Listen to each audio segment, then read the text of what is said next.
Good evening, folks, and welcome to episode 1 of Dave and Deeter After Dark. If you're letting your kids watch this with you tonight, you shouldn't be. It's a bad choice because we both have potty mouths. I don't typically use mine on streams, but that's why we set this up for 10 o'clock at night Eastern Standard Time, is because you shouldn't be letting your kids watch. So go tuck them in, come back, and we'll have a fucking good time. So Yeah, what's put up, your buddy? fucking How are kids you? to bed. Yeah. I'm good, man. Just hanging out, ready to rock and roll here and shoot the breeze with you for an extended amount of time. Yeah. We'll have to see how late I can stay awake. I made the mistake of taking a power nap, and I'm still groggy. I had to pick this up, and I'm like, otherwise I'm not going to make it past like 10:15. I'd be nodding off and you just keep hearing on the mic with my forehead hitting the mic. I've done that before in games online, started to nod off. Oh, dude. Yeah, like I have I've done that back in the day, like when you're like a teenager and you could play for like 12, 13 hours straight on a weekend. And like that, like the sun's coming up and people are like, they're like dead at on the edge of the table, like yeah, and then they wake up to just roll, and then like they go back or whatever. Like, yeah. Oh man, I kind of feel bad too. Jared was going to join us tonight, and he sent me some footage that I can't get off my phone. I can't get it to like email to myself to put it together. He's at VHS Fest. Yeah. And I was going to share the footage so he can yell at me later for not being able to get it off my phone because it won't like send through anything to me. That's so weird. He sent me 3 separate videos, and I was going to put them together and kind of share it at some point. So he was technically with us tonight.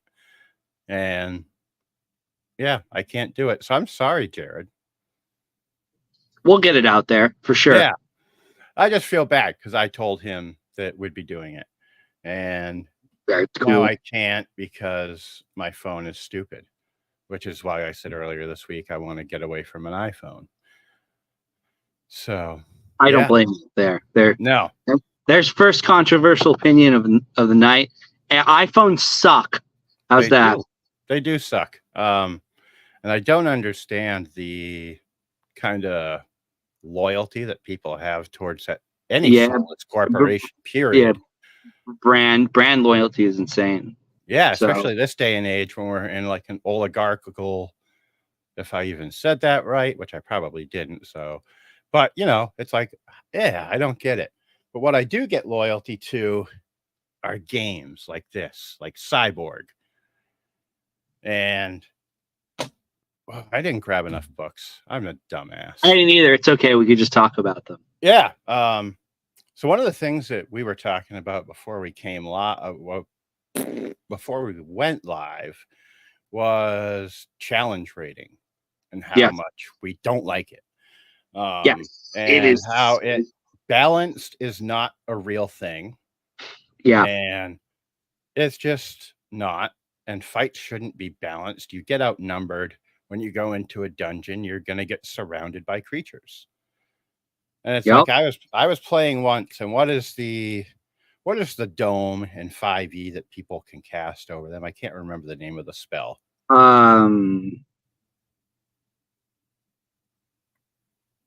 Resilient. Brave enough to watch. We've got a viewer. Oh wow! Look at that. Nice.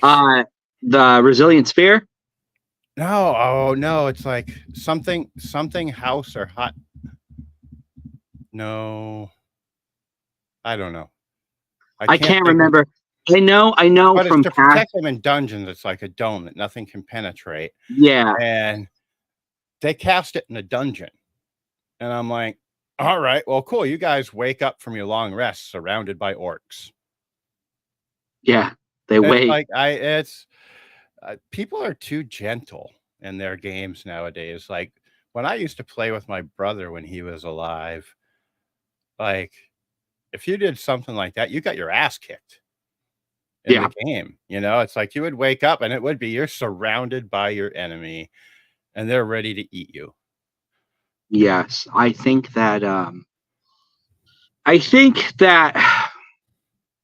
going to say modern D&D does not have the need or the agency anymore that it really pushes it as a team game. Like, it's always going to be a team game, right?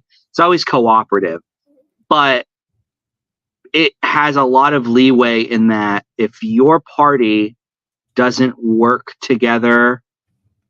What's up, Doc? How are you? This is Dr. Jason Bowers that I interviewed earlier today. He's doing 5 acts. The King in Yellow. Geez, I can't believe I almost forgot that name. Ooh, I love that. I love that idea. And it's going to be such a Haster's my favorite old one. I love the King in Yellow. He's my favorite 100%. Well, you're going to have to go back and watch that interview. I got to go back and watch that one because that sounds awesome. A lot of confusion around Haster and what Haster is, really is, and how he was converted over to Lovecraftian. He's not an original Lovecraftian mythos. No, he's not even a thing. He's like a planet. It's a planet or it's a location. Yeah, Carcosa is not. Yeah, Carcosa is one of the cities. There's like 3 cities. There's a bunch of lore and there's all this other stuff that people don't even really look into it. Like, I know a lot about it, but just from reading Robert Chambers and the book and all that stuff. So I can't remember what I called Robert Chambers earlier. I think it was Robert Howard. No, it wasn't Robert Howard. I can't remember what I called him. Oh, I'll pop this up. Yeah, we had a great discussion about how Daryl's interpretation of Haster and the King in Yellow departs from Chambers' own mythos. It was a great conversation. That's awesome. It was. I haven't watched that. I was out and about today, so I got to go back and watch that one. That sounds awesome. I can't remember what I used for Robert Chambers' last name. And it wasn't Howard, because that's the guy that wrote Conan. I'm not quite that slow, but I don't remember what I called him. It was something foolish. But thanks for joining us. I'm so glad to have you pop in. Yeah, man, absolutely. It's really cool that you're here and to chat. Hopefully we get some homies in here and we get some good stuff going on. Yeah. So this is our first episode for anyone tuning in. Deeter and I have known each other, like a year? Just over a little just over a year, probably, I think, at this point. Have fun, enjoy the game, and we'll catch you later. Oh, I should pop that up. So can you see what he's saying without me popping it up? Yeah. I got to pull the comments up here. Yep. Okay. Robert, yeah. But he's playing. Yeah, man, get back to your table. 5 acts right now. Yeah, go. Group, so. Awesome. That's awesome. Get back to it. You know what? Speaking of that, I'm going to jump over to this screen here.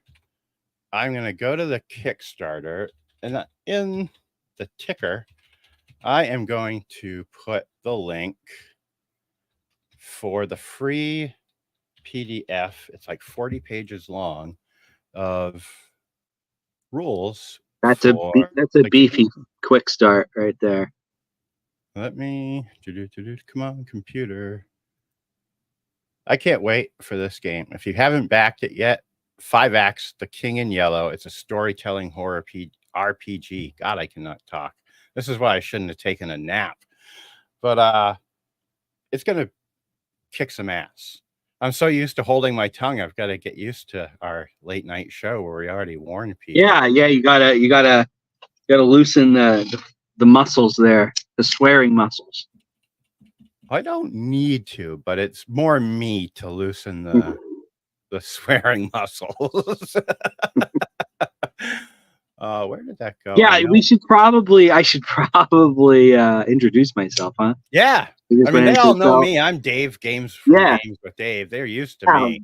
Yeah, you're like internet royalty, right? Oh, a royal pain in the ass, maybe. So, for everybody that's going to be watching this and has joined us so far, my name is Zach. I am just a RPG enthusiast. I troll around a lot in the Neon Lords of the Toxic Wasteland community. People know me there as Punishment 90. And I've been in the hobby since I was about 14. And I've been into tabletop role playing games since I was 14. I've been into tabletop war games since I was about 10 or 11. I'm huge into video games, RPGs, movies, anything and everything. That's why I jive with Dave so well and a lot of the guys online that I talk to. So yeah, like that's me. That's pretty much what you're gonna get. I'm If you don't breaking like me, go fuck yourself. I don't know how anyone couldn't like you. I mean, you and I hit it right off. Yeah, absolutely. That TotalCon was awesome. Yep. Like should that have was stayed like up all instant. night playing that game. Dude, I ran Shadow Dark for the guys when we went to TotalCon. Dave stayed with us in an amazing place. Actually, that place was awesome. That we was got the an nicest Airbnb. couch I have ever fucking slept on. Dude, it looked comfortable. I'm telling you. I felt bad. I felt bad initially. I'm like, shit, Dave's gonna have to stay on this couch. And then I sat on it. I'm like, I'm not gonna say anything. He'll be fine. Like, dude, I was out in like 10 minutes after the lights went out. And it's like that was seriously the most comfortable couch I have ever had the pleasure of sleeping on. It was nice. Playing Shadow Dark was a lot of fun. I ran some stuff there. I wish we could have got more table time with that. Like we were having a blast at the house playing that together with the group. Because we were up till what, like 3 a.m. playing that, something to that effect, and then we all just kind of started drooling on ourselves. And yeah, and it was like, hey, we got a big day tomorrow. Like we're gonna have to. We had Saturday coming up, and we went and terrorized Brian and Joey all day. Yeah, that was about what we did. We went and had breakfast, and then we went and hung out in the vendor room with the two of them, and I kept walking into separate rooms and spending more money than I should have.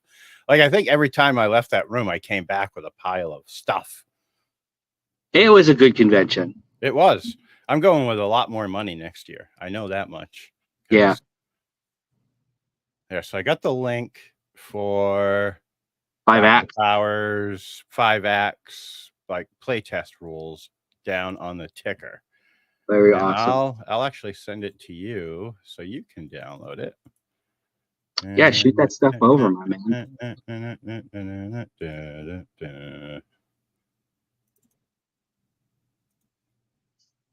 Bam. So have you gotten your Riders of the Burp Warp book?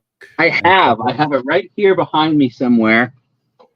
Or it's around, because I just ran a game of Neon Lords on the official server on, I think it was last Wednesday I ran. Yeah. And man, what Brian Shutter, the writer of Neon Lords of the Toxic Wasteland and a good friend of ours, he killed it, man. Like all that stuff that came with it was awesome. Fierce City's badass. Like Wham. Warpshine runners. That Warpshine is insane. Like that's an insane amount of writing. I'm already I mean, the amount of classes in the game now is so wild. That map, yeah. Beggar's Ridge. Dude, yeah. And now he's got the other Kickstart. Well, he's working on the one with James for is it Net? I want to say Netrunner. Is that? Yeah, there is a current. They have a double deal kind of thing up that if you back both, you're gonna get some goodies. But that is for the Deities and Demi-Bros and the what is essentially going to be a monster manual for Neon Lords. Yeah. But Deities and Demi-Bros is going to be very sick. It's going to delve into a ton of lore about the deities of the Toxic Wasteland of Neoterax and Savage Earth, and that's going to be it's wild. Like Brian's one of the best. He's one of the best out there. I'm going to say it. He really is. And another book coming out for Neon Lords that's going to kick some ass is Ian's book about the Bruticorns. And I keep losing the titles. I'm going to pull up Kickstarter. Shadow of the Bruticorn. Yes, thank you. I played with Ian. I played with Ian at TotalCon. Did you just He call him ran some of that. Eon? Neon, yeah, Neon, Eon. Neon Cat. I fucking played with Ian, and he did an awesome job with that adventure at TotalCon. It was a ton of fun. So people can look forward to that. And he's where? Let me see here. What did I go back to the campaign? And they always deliver so fast too. Like, yeah. I don't know if you've backed any of Ian's other projects. He almost made me call him Eon. But yeah, Neon Eon. Neon Eon. He'd probably punch you. Not really. He's such a nice guy. He's a great dude. He is. He is one of the most solid dudes. I had him and Rocky on the show last year for Zine Quest when I went on my suicide run of like 23 interviews, which I think I'm actually going to beat this month. Yeah, you're pushing them out, man. Yeah, I'm trying to. It's because I took so much time off. And we can even dig into that kind of stuff as mental health and gaming at some point tonight, because it's a big thing. Like, gaming has helped me keep my shit together, really. It does for me, for sure. And I have, yeah, we can talk about it right now because I've got massive depressive issues. It's like, that's me getting with my buddies and playing that's like downtime. You know what I mean? Like, that's a way. We all do this as a form of escapism, and it doesn't matter what hobby it is. It's, whether it's video games or tabletop games or board games, whatever you're into, that's what it's about. Like, you get to let go of the stress of your job or whatever's going on and go in and fuck some monsters up with your friends and have a good time, whether it's online or at a table. Like, yep. Yeah. And like, for me, it's like a additional medication for my depression, because that's half of why I stopped doing every time I have stopped doing interviews, it's because of my depression just taking over, which a lot of it came from me not being fully sober. I don't know how much we should talk about that, but I ended up, what has it been, like a month now that I've been like 100% clean, and look at what I'm able to do being 100% clean. It's like, it's so great. And it's because of dudes like you, my buddy Barry Bright, and dudes like Joey, Brian. And I don't want to like single anyone out because there's so many dudes out there and ladies alike that I shoot the breeze with that, yeah, without them, I'd be lost. Like, it's crazy. Yeah, like and that's the thing, like, that I've noticed. I don't like throwing around the word community too often. We talked about that the other night. Yeah, I talk about that all the time, like, because I hate that for me. But there is definitely that sense of camaraderie that you have with, like, your people that are in your hobby, and like, as much as, like, people online will bitch and moan and complain about assholes. Yeah, they're out there, of course, but I think that you're going to meet a lot more genuine people in the RPG space than you're going to meet, like, assholes. Yeah. Honestly, I would agree. I think, because typically if you're an asshole, you'll get your little following, but then everybody else will call you out for being an asshole. Yeah. And it's just the way it is. Like, this, I don't know how to explain it, but yeah, we both know what we're trying to say. I think people would get it. Yeah. Like, we're not going to hang out with people that are mean-spirited and like insulting other people. We're going to be like, hey, dude, stop being an asshole. And, right. It's like, or beat it. scram, get out of here, get off our Yeah, team. and then you learn like your friends, and then you pick on each other like crazy because that's Yeah, how it like is. we did that night playing Shadow Dark, which is why we never finished the game, because we're sitting there pissing ourselves laughing, just shitting on each other. Yeah. And that was half the fun of it. It's like me, you, Jesse, Jared. Oh, how can I forget his name? The Lep Diddy. Lep. Yeah.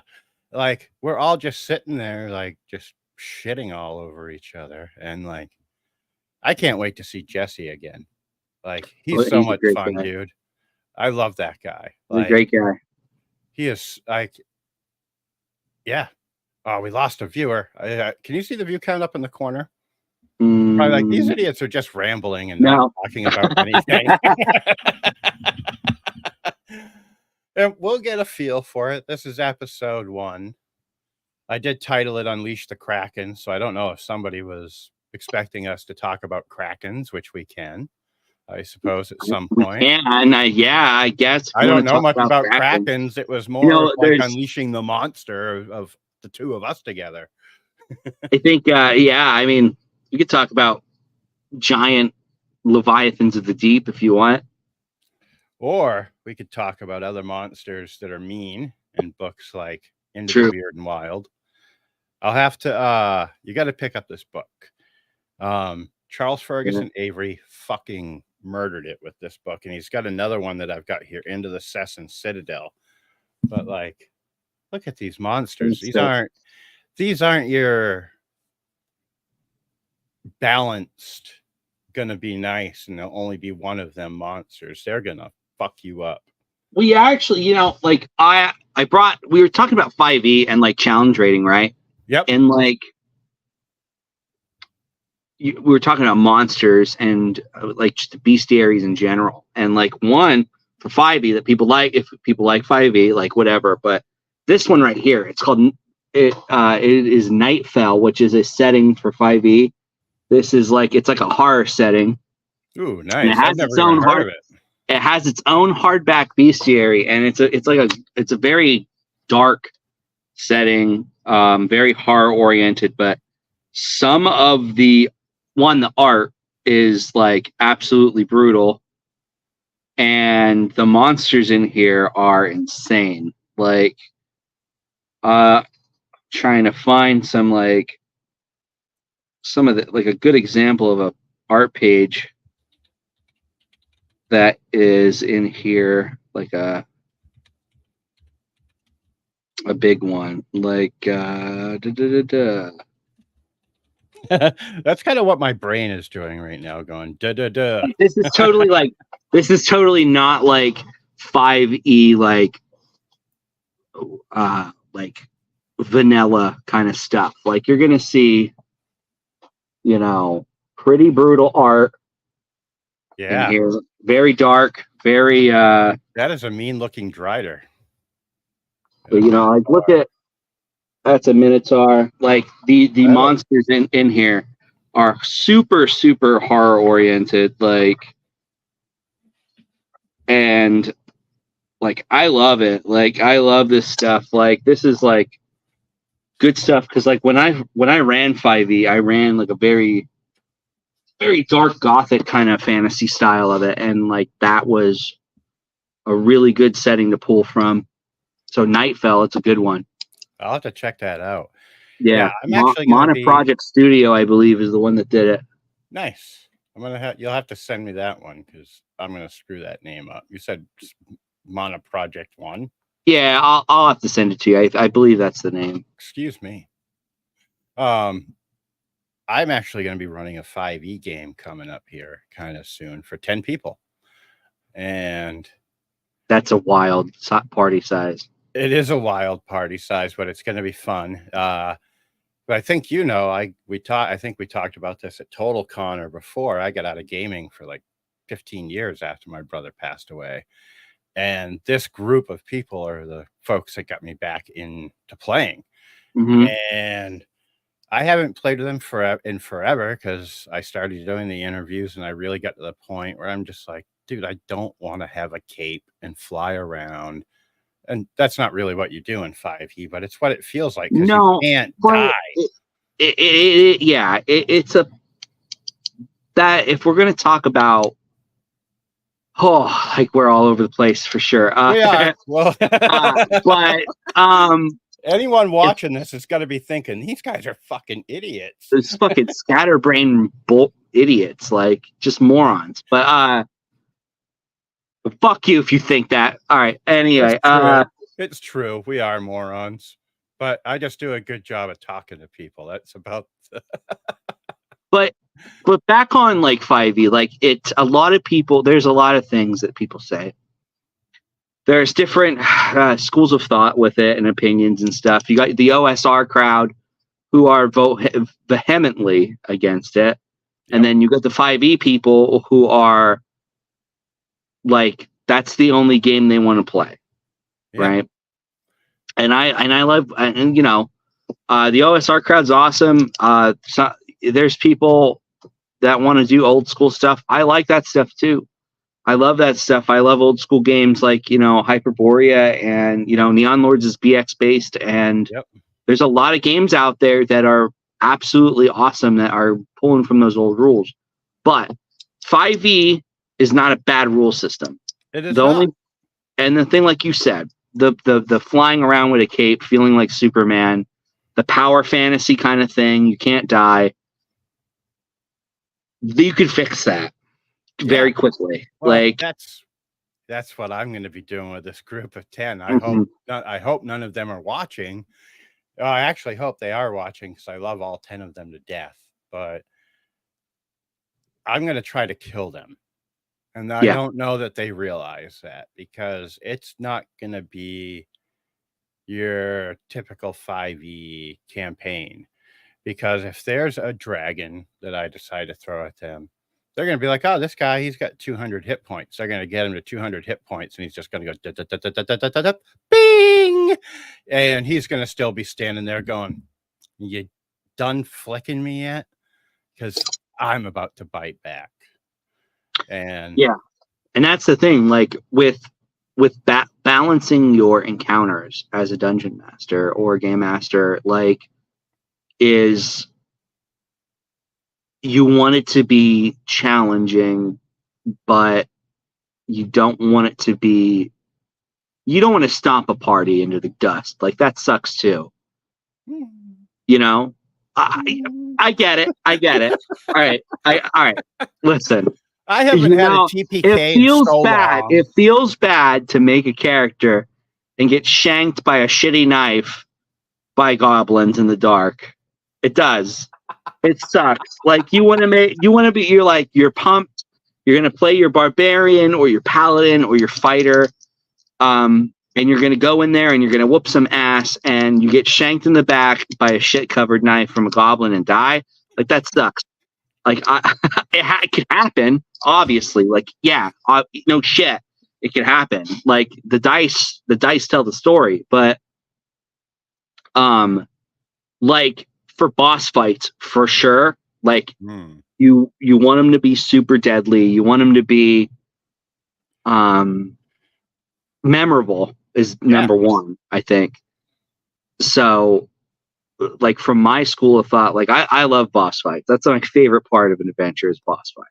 Yeah, I love coming up with all kinds of crazy shit and pulling from video games and whatever and throwing it in there. Like, I'm going to bring up the Dark Souls and the Soulsborne series of video games. Like, that's those fucking boss fights, man. Like, that's the game, right? Like, if I could get a party at the table to feel that same feeling that someone gets when they're playing a Dark Souls boss fight and overcoming it, that's a good boss fight. And I think that's a good encounter.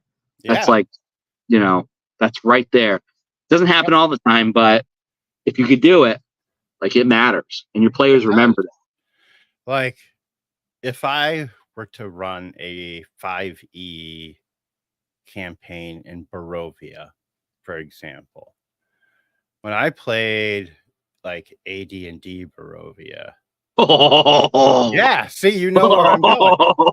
And if you were to Ravenloft is you're fucked. That's what that is. Yeah. Because if you took the Strahd from AD&D and put him up against 5e Strahd, he's going to walk up and just, and it's done. And he's going to be like, this is my domain now. Yes. And like vampires to me growing up, like the Lost Boys scared the living shit out of me when I was a kid because vampires were scary.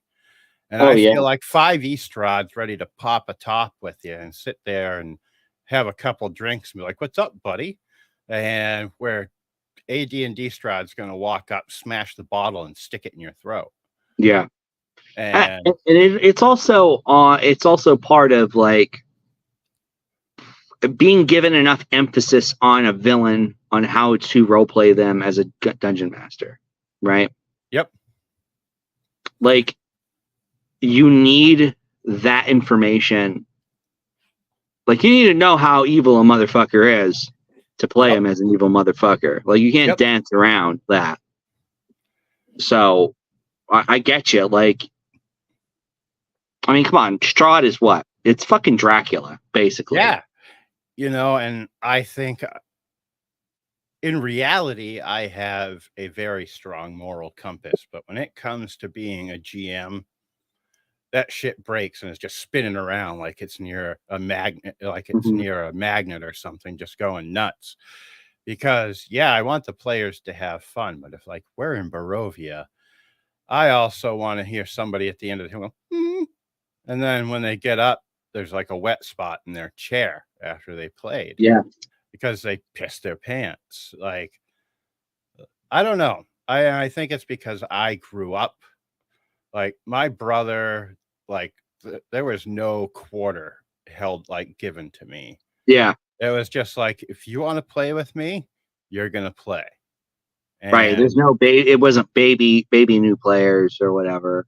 Yeah. And I don't necessarily say it when is your now, family too, like your family, like it's different. Like when you play with a bunch of random people, yeah, I get it. But like if it's your little brother, like he's fucked. Like that's just the way it goes. Like, well, that's what it was. Because I don't know if I ever told you, I basically blackmailed my brother into letting me play with him and his friends when I was like a little shit.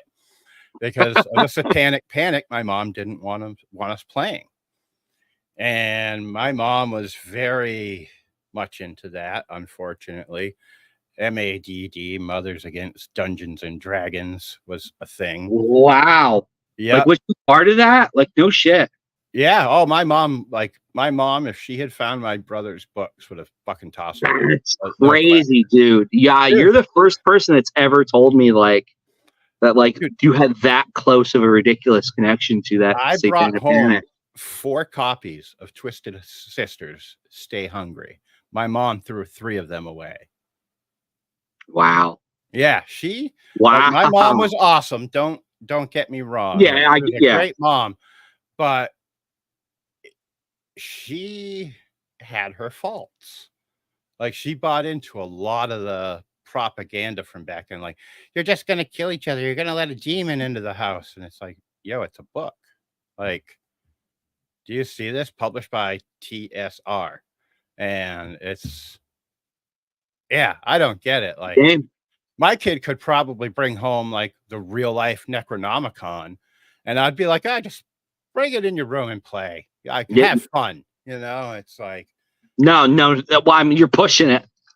I'm pushing it. You're fucking pushing it, Dave. The Book of the Dead is coming into my house. No. No. Listen, I work an office style job. The last thing I want to do is come home and have to beat a fucking demon to death with a shovel. Hello, Zachary. You're like, not again, Beelzebub. We just went through this last week. Yeah, I had a terrible day. I have to fucking now I gotta use the rune encrusted fucking shovel of bullshit and the +2 shovel of bullshit. Which I think we both have going for us, is we probably both have a good bullshit shovel. Oh yeah, for sure. Man, I wish I've got to get AirPods or something. so I can move Oh, around this, more. yeah, dude, I hate that. Like the sweat. Yeah, that's what's driving me Yeah. nuts right now because it's so hot in my house because it's like 2,000 degrees outside. It's like walking into a blast furnace when you open my door. Yeah. And like I've got the AC running. You can't see the ceiling fan really here. Whoa, this is backwards. That's right there. You can't really see it because of the dark. But when I was talking with Dr. Bowers earlier today, I was watching that fan go, and I'm like, I hope he's not like Oh, watching yeah. that fan. No, you can hardly see. It's fine. I don't think it's. No, I you don't think it's if I really. hadn't pointed it out, you probably wouldn't even notice it. No, So, I didn't. yeah, I'm no, in my basement. Like of course. I mean the sanctum sanctomonum or sanctorum, I should say. yeah, Uh, Sanctum sanctorum of all nerds is your fucking basement, and this is where yep, I'm at right now. So like that's, but it is hot as hell here. We're both East Coast. Like it's been brutal this year. yeah, and they say we've got like 2 more weeks of it coming, and I'm in Maine for anyone that doesn't know, and we're used to like 2 hot days and then winter. Yeah, That's basically how Maine operates, is like yeah. I'm down in Pennsylvania, so Pennsylvania. I hate using the term, but everybody uses it, so I just roll with it. And you're trying to talk me into moving there. You should. Everybody should move here. Everyone. Just for my own gain, because I'm selfish. The thing is, if I actually did, it would put me 9 hours closer to my younger daughter. So it is something I am actually thinking about, Maine because is beautiful, though, man. It's a beautiful it place. is. Like one of the things I don't like, here we go again, but Yeah. is my town's population is 14,000. In summer, it becomes about 62,000. And like, well, I didn't show you the text to my fiance last night, but it took me a half hour to drive what is normally like a 15-minute drive. It was Oh, longer than that. And I was fuming by the time I got to her because everything I see is just some idiot tourist trying to take a right in the far left lane. And it's like, you moron, pay attention to signs. Like, it's, tourists drive oh, me crazy. Unfortunately, they are the catalyst for Maine. Like, that's yeah. what we rely on is tourists. Yeah, I mean, it's like That's why I local want to get economy out of gets here. boosted. What's that? Local economy gets boosted, man. Yeah. Tourism, summertime. Yep. Big time. So, but it is It's crazy beautiful here. because, my stepdaughter goes to a college, and that town in summer drops. Their population drops like, I'm going to say 20,000. It might be more. It might be less. I'm not sure because all the kids go home. But like during Yeah. the year when the kids are there, like it's a hop in place, but like it's actually nice in the summertime. So it's kind of the opposite of you. Like that town is beautiful in the summertime because there's fucking nobody around. Like, Well, that's why I kind of say I want to move further north, but then it puts me further away from my kid. And well, you yeah. can't go much north than in Maine, man. You're going to end up Oh, in. dude, it'd be Canada, but it's about a 7-hour drive to the northernmost point in Maine from here. Wow. No, maybe 4. That's an exaggeration. Let me see. No, I'm not going to look it up. We're here to talk about games. Yeah. Another Yeah. game. I knew that was going to happen. Another game I want to talk about that is a fantastic game that I just picked up 2 new supplements for is by our pal Joey. Woo! Ooh, the WHPA stuff. I got mine too. Yep. Nice. What a blast. I played with Joey a couple times. Different stuff. I played Ninja City with him. I played WHPA at ShireCon last year with him for the first time, and it was a lot of fun. And then what did we play with him and Hambone and Elvis and them? I've got the game right here. I just can't stand up to reach it. What was Hambone's game? It was the Sunset. I'm going to pull it up because I feel like a jerk not remembering it. 3, 2. I know it was. It's based off his 1, 2, 3 action games. 3, 2, 1 action. Yeah, 3, 2, 1 actions. No, it might be 1, 2, 3 because I just clicked on. We're horrible humans for forgetting. Yeah, I know. It's just like there's so much. It's brain fog. Why can't I find it? We are failures of human beings right now because Yeah, we're getting into it. Whatever. there we go. Stride. 3, 2, 1, action. I was right, so I'm not as dumb as I thought. Could be the Sunrise Limited. That's what it was. Yes, the Wild West. The Wild West. I thought it was immensely fun, and I bought all of his books while I was there. That was one of the few larger purchases that I did not have to walk out of the vendor room to take care of. Yeah, which was really nice. Yep. Having What are you doing? grabbing a beer. Oh, okay. What do you got? A whole cooler next to you or something? Absolutely. Yeah. Yeah. So, dude, I love this screen. I love this whole setup compared to I was using OBS before this. This is so much simpler using StreamYard. Oh, I'm impressed. I'm very impressed by it. Sorry, I'm blocking the camera out here with my arm because I'm pouring. You're good. At least you've got the Atlantean sword. Yeah, baby. Isn't it the Atlantean sword? Or no? Yeah, it's the Atlantean blade. Yep, Yeah, the Atlantean sword. I got an Atlantean sword on my arm here, and then over here is a chain sword from Warhammer 40K 1000, which is pretty much representative. Like people that don't know me, like my two big things are Conan and Warhammer 40K. That is my two top settings. You know, that I've always really, really loved. I got into Conan when I was a young guy, a young kid. My dad brought home the VHSs of the Schwarzenegger movies of Destroyer and Barbarian. So from there, got into the Robert E. Howard stories, and I've just been in love ever since. And then 40K, I got into when I was about 10 or 11 from a friend. His uncle taught us how to play, and that's it, man. Like, I was hooked from the beginning. Like, I love Warhammer. I love Warhammer 40K. I love Howard stuff, all of it. I'm a super fan. I got the entire Modifius line of the 2D20 Conan game. Do you have Hyperborea?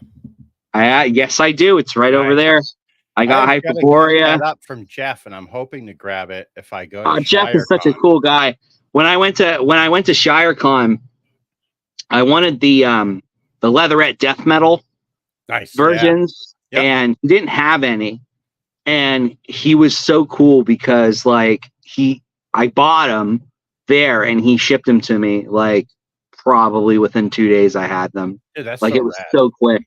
Jeff's awesome. I had a good time talking to him at ShireCon last year. It was a fucking great time. Nice. Yeah, I want to go because I want to play test my game that I'm working on because I'm hoping I can actually have it somewhat playable by ShireCon. And my little Halloween homage that I'm making. It looks very cool. I think I officially hired an artist today for it. So awesome. Billy Blue. Awesome. If you check out billyblueart.com, which I know you can't because it'll mute you and everything. But yeah, anyone listening that's looking for an awesome artist, I've actually got one of his books right here somewhere in this heap of a mess on my desk. He made a game last year for Zine Quest called TLD RPG. Too long, didn't. And like, I love this because you can just be like, oh yeah, that's cool. And like, dude, look at his. Oh, I gotta find the goblin art in here.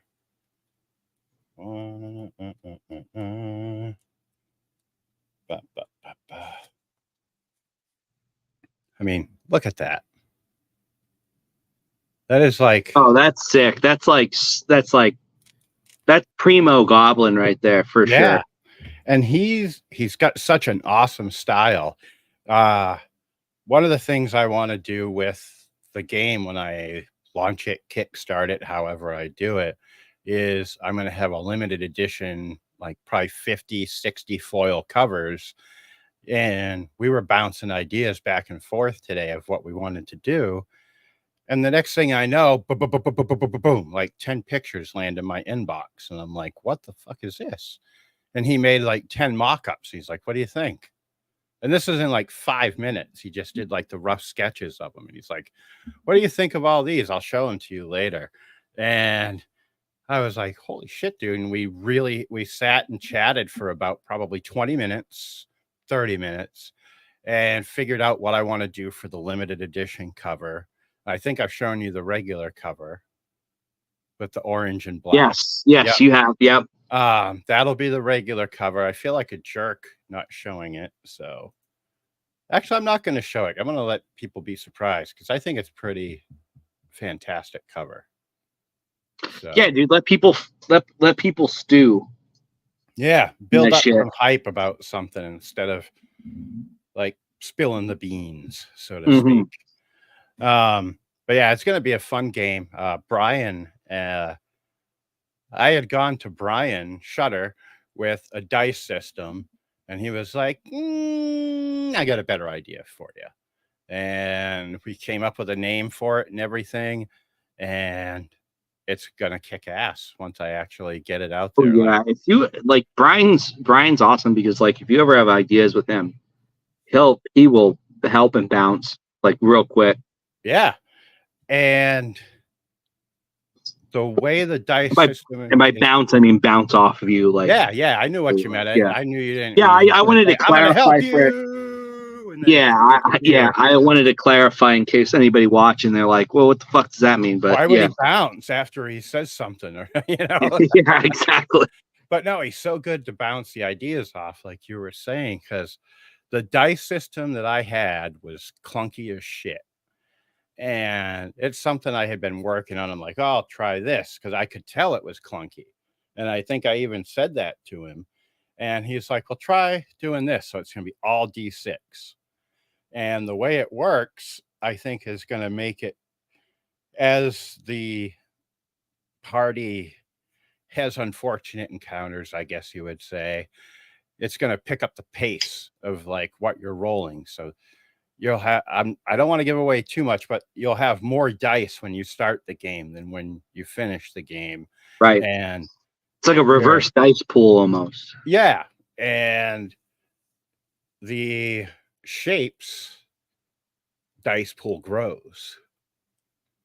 So he gets more powerful, or it gets more powerful, and you start getting your ass kicked harder. So it's going to go from, I might try to go toe to toe with this guy, to run, get the fuck out, run. And you might not be able to.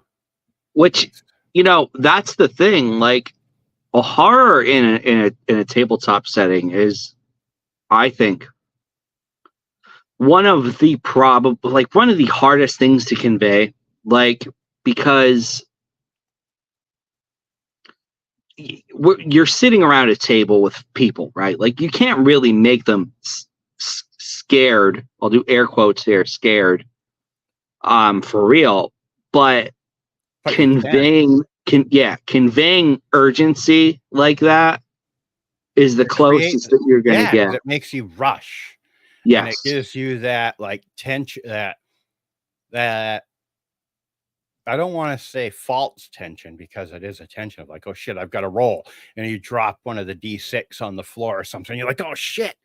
And, stuff like that. But I have plans for it that I think I'm going to encourage people to play it in a dimly lit room.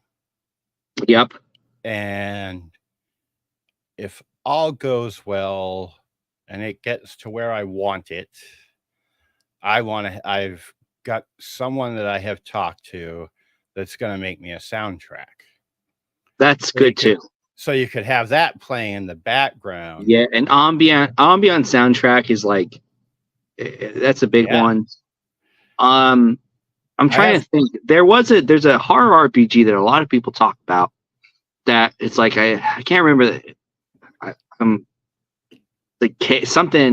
Candles something. I know it uses 10 candles. 10 candles. Yeah, that's what I was thinking it was called. I didn't want to say the wrong name because it's not related to fucking 16 Candles or whatever the hell that movie's called. Or no, everybody dies in that game. Yeah. Like you don't like that is basically the thing is like don't get attached to your character because you're gonna die by the end of the game. I would say do it. Get attached to your character. Yeah, so that you feel uncomfortable when your character dies. Yep. Yeah, that's a good thing. We should segue into that's a good segue though into talking about player death and character death. Like, I'm gonna say like there's this like thing that OSR players, when you die so fast. Like you die, well, you're like a level 0 nothing, and you might go through like 5 or 6 characters in some kind of gauntlet or whatever, and you die. Like I think DCC uses that funnel thing. Yep. Right. Which is cool. So I like that idea of like that last person that gets out alive becomes your character. Like they survived the trial and is an adventurer now. But like having someone get attached to somebody for a long time and then having them die is a big deal. Like it does hurt. And I think it kind of goes back to the boss fight thing we were talking about earlier. Like no one wants to die in a stupid way. I mean, it's going to happen. It's a game, but like having things. And I think we're talking like what I'm trying to get it here is like as a dungeon master or a game master, like being able to convey the inevitable and still give your players the satisfaction of that character that they care about dying. Yeah, is really important. Yep, because they're attached to them, and hell, you might be as a dungeon master too. Because remember, you're writing their story, so giving someone the heroic death that they deserve, and still being able to, like, you can't. It's like, oh, nobody wants their character to die that they care about or they've been playing for a long time, depending on your play style, No, even I don't like, especially 5e though, because you can spend so long with your characters. Yes, that's the thing. It's because you're so strong, like we talked about earlier. Is that what's up, Jim? This is my homeboy, Jim. Hey, Jim, what's up? Give him a cool ass move, like the enemy turns over my bullet-riddled corpse to find I've pulled a pin on a grenade. Yes, that's the kind of shit that I'm talking about. Give them a cinematic, cool death. Give them more than just a dice roll. The undead Death Knight bears down on the fighter, and they struggle a little bit, and give them the cinematic stuff. Break away from just the dice rolls and give someone something special that they know, even though it's inevitable, they're going to die. But give them the grandiose thing, because in reality, man, like it's dice rolls in theater. That's what we're doing. It's improv and dice. Yeah, exactly. So give that to your players. Give them what they want. Have them save the party. And you know what? Give the other people in the party some kind of bonus in that fight. Maybe afterwards, after seeing their friend die, to avenge their friend. Yes. Exactly. Like if we're going to talk about fighting, you get hurt in a fight and go down, whoever put you down in reality, I'm going to get like that adrenaline rush that is legit, where I could pick the truck up off you and be like, and give them that advantage. Give them those advantage rolls. Do something. Convey storytelling through the dice rolls. Yep. I actually had a game, and I got to be careful I don't get emotional talking about this. First game back of D&D I ever played, my buddy was like, dude, I want to play your brother. And I'm like, all right, because it's 5e, we're not going to die.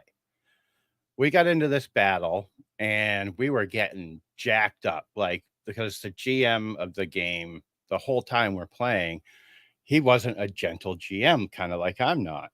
And he got me and my homeboy separated. And then the dude just starts wailing on my homeboy and killed him. And you could feel all the eyes on Discord turn to me at that point. And my dude, and the GM was basically like, you get an extra move. And I'm like, all right. And I played a rogue. And I went up and I crit on my roll. That's it's perfect, isn't it? Yeah. And I love that stuff. Dude, I teared up in that game at that moment because I'm like, I fucking get to avenge my brother, and where I didn't in real life, so yeah, it was cathartic as shit. I was just about to say that's and you know what? Like what we talk about, I'm saying it goes back to that thing when we touched on at the beginning of the episode about that whole mental health thing, man. There is catharsis and therapy with role-playing games. Yeah, like I'm not absolutely. I'm not gonna sit here and sound like a fucking armchair therapist or whatever, but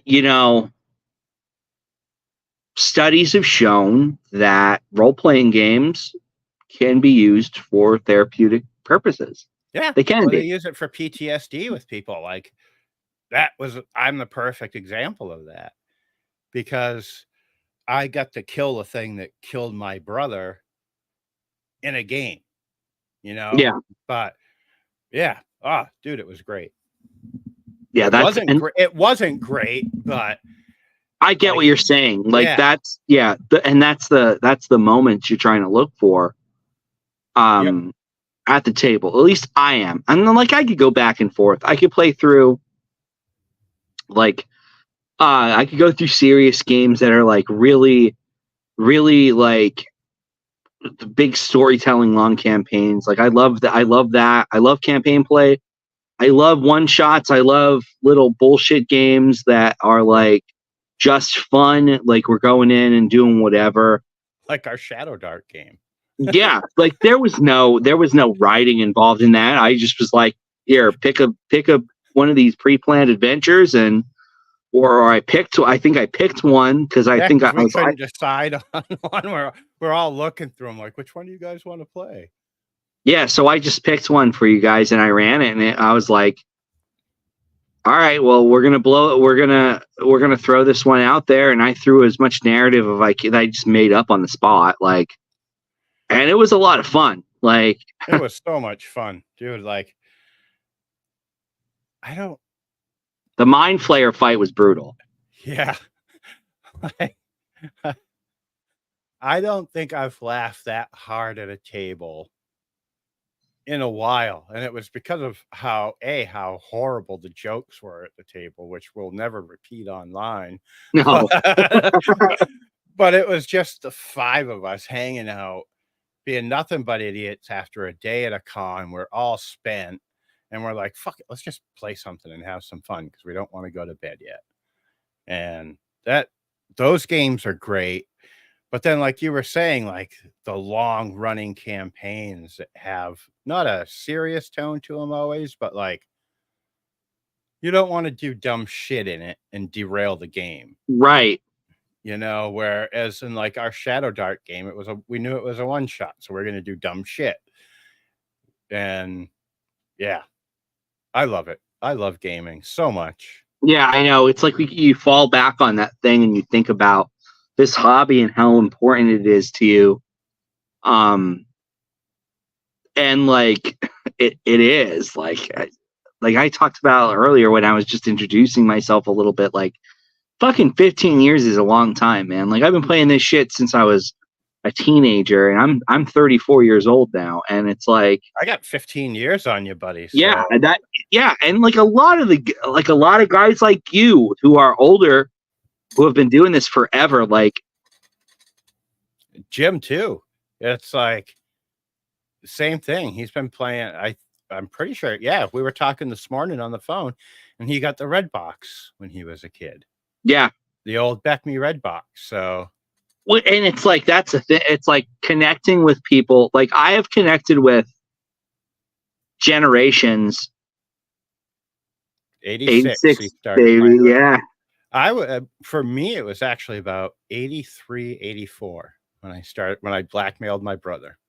I am a 3.5 baby. That's when I started. I Which missed 3.5 altogether. I love it. I mean, problems with it mechanically aside, I love 3.5. It's where I think you always have that special place in your heart for the edition that you learned on, for Yeah. sure. And that's why I don't really fault some of these 5e people that just came into the hobby and why they love 5e so much. Yeah, because It it's is their because that's gateway where drug they're into it's it. where that it's their for a lack of better term, it was their gateway drug Yeah, into the hobby. I don't know any other way. Me being me, I don't know any other way to describe that. But it is their entry point. Yeah, a more polite it's way of special. saying it. Yeah, Yeah, it is special. Like if of I had course come up playing DCC, I wouldn't want to that play would be anything but your right. yeah, exactly. Like, and we're not talking about brand like Jim says brand like your first loyalty. girl. Yeah. True. Well, fuck. Yeah, I can get. I'm almost 50 and been in my relationship forever. I can get away with saying that. So I'm not saying shit. oh, that's too good. But you know, like I get tired in a way. Like I am not the biggest fan of 5e, No, I'm but not either. I'm willing to run it for my friends because it's what Yeah. they know. And I'll play in a game if somebody asks me to play. Yeah, and I'm I'm gonna have a never shit not going ton to of say fun no. playing it. Like there's a lot of there's not many games that I would just say no. I'm especially outside the D20 system. Like Yeah, even if I don't know it and it sounds fucking cool, yeah, I'll give it a shot. Like, and that's another thing though that I think that people are starting to learn that have come into the hobby in the last like 10, 15 years maybe that only played 5th edition is that there is so much shit out there. Like that's not even D20 system. There's so many fucking games out there. yep. Like you don't need to take what you like and just try and like put a skin over it. Like there's like fucking There's something out there that is that skin. There's a Mm. game out there that is that could be easier to play, a little harder to play, or whatever. But I will branch out, always diversify your push people. bonds. I will always push people to play other shit besides the D20 system, and not because I hate it. I love the D20 system. It's the fucking paramount, man. Like it's the icon. Like that is the icon system. But like I implore people to go out and try different stuff. Yep. I mean, one of my best campaigns I ever fucking ran was a Fantasy Flight. They did a 40K series of RPGs. And it was Dark Heresy, the second edition of that. And that uses it's a deep percentile system. And it was a little wonky getting used to it. It's kind of hard to GM because like there's a lot of stuff and some people like it, some people don't. A big problem with it is that at the beginning of the game, like you fucking fail all the time to the point where it's like really frustrating, even for you as a GM, because it's just percentile dice. And it's like, when you only have like a 35% chance to do something, like you're going to fuck up all the time. Yep. So like, but one of the best campaigns I ever ran was the second edition Dark Heresy game. And that's not D20. And like that game's fucking great. I love that game to death. That campaign I ran, like it's memorable for me. So that's why I say, like, go out. People go out there. People go find shit. Find what you like, no matter what it is, and play it. Yeah. And it's not a knock on 5e. It's just, you're not going to sit home and eat a medium rare steak every night and not get tired of it. I Like, mean, speak for yourself, but well, I know, but that's just me. you're throwing steak out there, man. Like my arteries will clog up. You give that shit to me every day. I'm fucking already on early onset diabetes. Don't push me over the limit. Well, hey, I'm on cholesterol medication, so Right. it's all the little Debbies. That's what I like, and I never get Yeah. part of them. So I I'm guess not going to actually a disclose my liar. personal health information or anything, but Well, yeah, I don't care, dude. I'm 50. Jim and I were kind of talking about this morning. We were on the phone. We're both kind of too old to give a shit anymore. Of like, it's like, I yearn for the urn. yeah. I don't yearn for the urn. I'm living to 140, and I told him the same thing this morning. 2115 is when I'm dying. 2115. Yep. I just listen. All right. I just want to live long enough to see our world descend into a cyberpunk dystopia, and then I'm good. No, I don't. I do. I just give me fucking robot legs, man. Come on. Like no. I want to see. I want to die. And I want to give the Roy Batty fucking. I have seen things you people wouldn't believe. Oh man. But you know what? We should talk. We got to get Brian on here with us one of these. Oh, I'd love to get the B-Man on here, the Neon Lord himself. I can't believe him and I talked it was almost 7 hours that him and I talked when we did our interview. That was a day of work. Yeah, it covered your day of work in the background for me. And it's crazy, kind of like us when we get going. We never ran out of anything to talk about. I mean, never ran out of anything to talk to. Sorry, my kid is texting me. He fell on the floor at work. So I keep looking at this, and he smashed himself up pretty good. So he's on his way home. So you might see a head pop in over here at this area in a few minutes. Yeah. But yeah, he's already BRB that stuff, my man. Yeah, whatever. Yeah.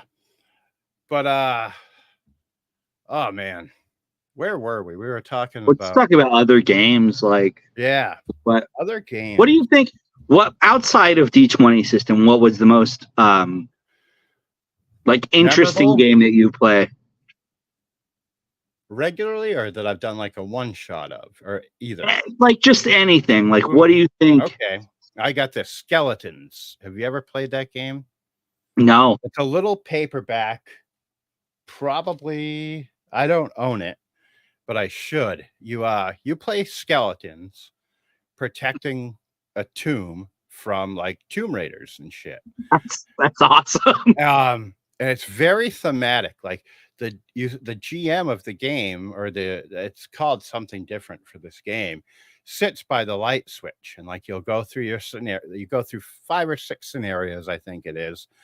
But in between every scenario, they turn out the lights, and the skeletons go back to sleep until something else comes back in, and then the lights go back up, and that's you waking back up. Yeah. And the game we played in, a family came into the tomb. It was a mother, a father, and their child that came in, and you see, you're already getting the smirk because you already know that where I went with this. I know. Well, the GM had the father standing on the edge of the shadows, right where I was. No one could see me, and I'm just kind of laying there in my little bone pile.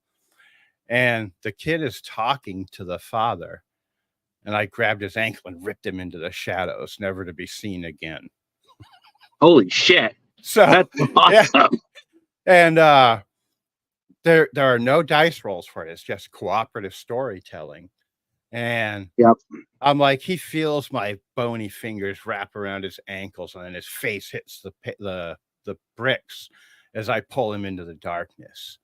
And the other 3 people that are playing were like, oh, damn, Dave is not fucking around tonight. Oh, that's so cool, dude. Skeletons, what a good enemy too. They could be you can knock they could them be to pieces fucking and they're funny. gonna and Yeah, reassemble. they could be funny as shit, or they could be like kind of like scary, like in a way. Yeah, well, Like if you do it right. right. That's the one thing. Like I'll go into like I'll jump onto like the Conan D2D20 system by Modifius. Is like it really pushes this thing where like supernatural stuff it's not supposed to happen that much. Like in Hyboria, you're just a group of like adventurers, I guess you could say. And like most of the time, like in the Conan stories, the supernatural stuff is usually like on the back end. It's the big thing. Like it doesn't happen that much. Magic's rare.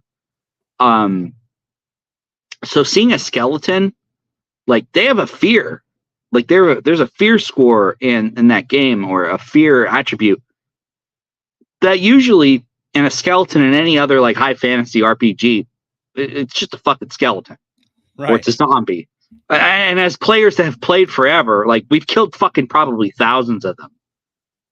But a skeleton's pretty scary. Like if you think about it, realistically. If you saw an actual skeleton, like a Harryhausen skeleton walking towards you with a fucking rusty spear, because that's what they use all the time, I'd be fucking scared. Yeah. Like there's going to be the part of me that goes, oh, somebody's fucking with me, playing a D&D trick on me. But wait, no, maybe they're not. And then, yeah, you're just going to run. Yeah. With zombies too. Like that's another one. Zombies and skeletons. Like as gamers, we've killed fucking swaths of them, but you think about them in a setting, and going back to horror, like we talked about before, it's hard to convey, but like that shit's fucking scary. Like it is, but it's not scary anymore. And I think yeah, you're right. Yeah. And I think that's what bugs me the most is like, I want to scare the shit out of my players, and maybe it's mean, but I want to see someone jump at my table when I'm doing something. That's a hard goal. That is a hard goal.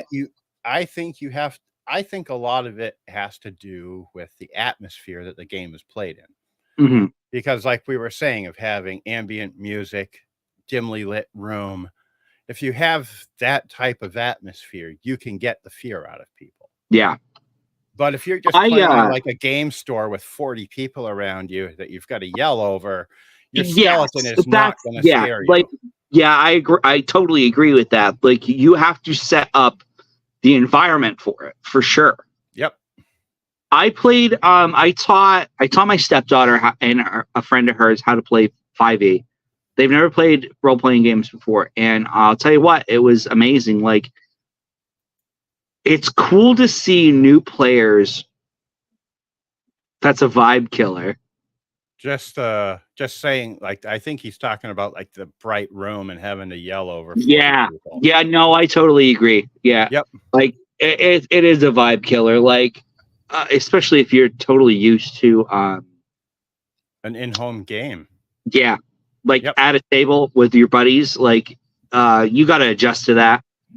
But I was saying with teaching my stepdaughter how to play and her friend, I played 5e. I taught them how to play 5e. I ran, obviously, like I DM'd, but seeing new players react to monsters that people like me and you and the viewers might have killed a million times, seeing them react to a ghoul and like them eating a dead body and being like, oh God, like, and seeing them like freak the fuck out, like, man, that's like Paramount bucket list DM stuff.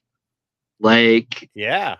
And I like that. I almost I've said this before. It's like there is a certain thing of playing with like newer players as a grizzled dungeon master that puts a little bit of a spark back in your heart. Yeah. Because like you get to see them react in a way that you're not used to. Because you're not used to anymore. You're right.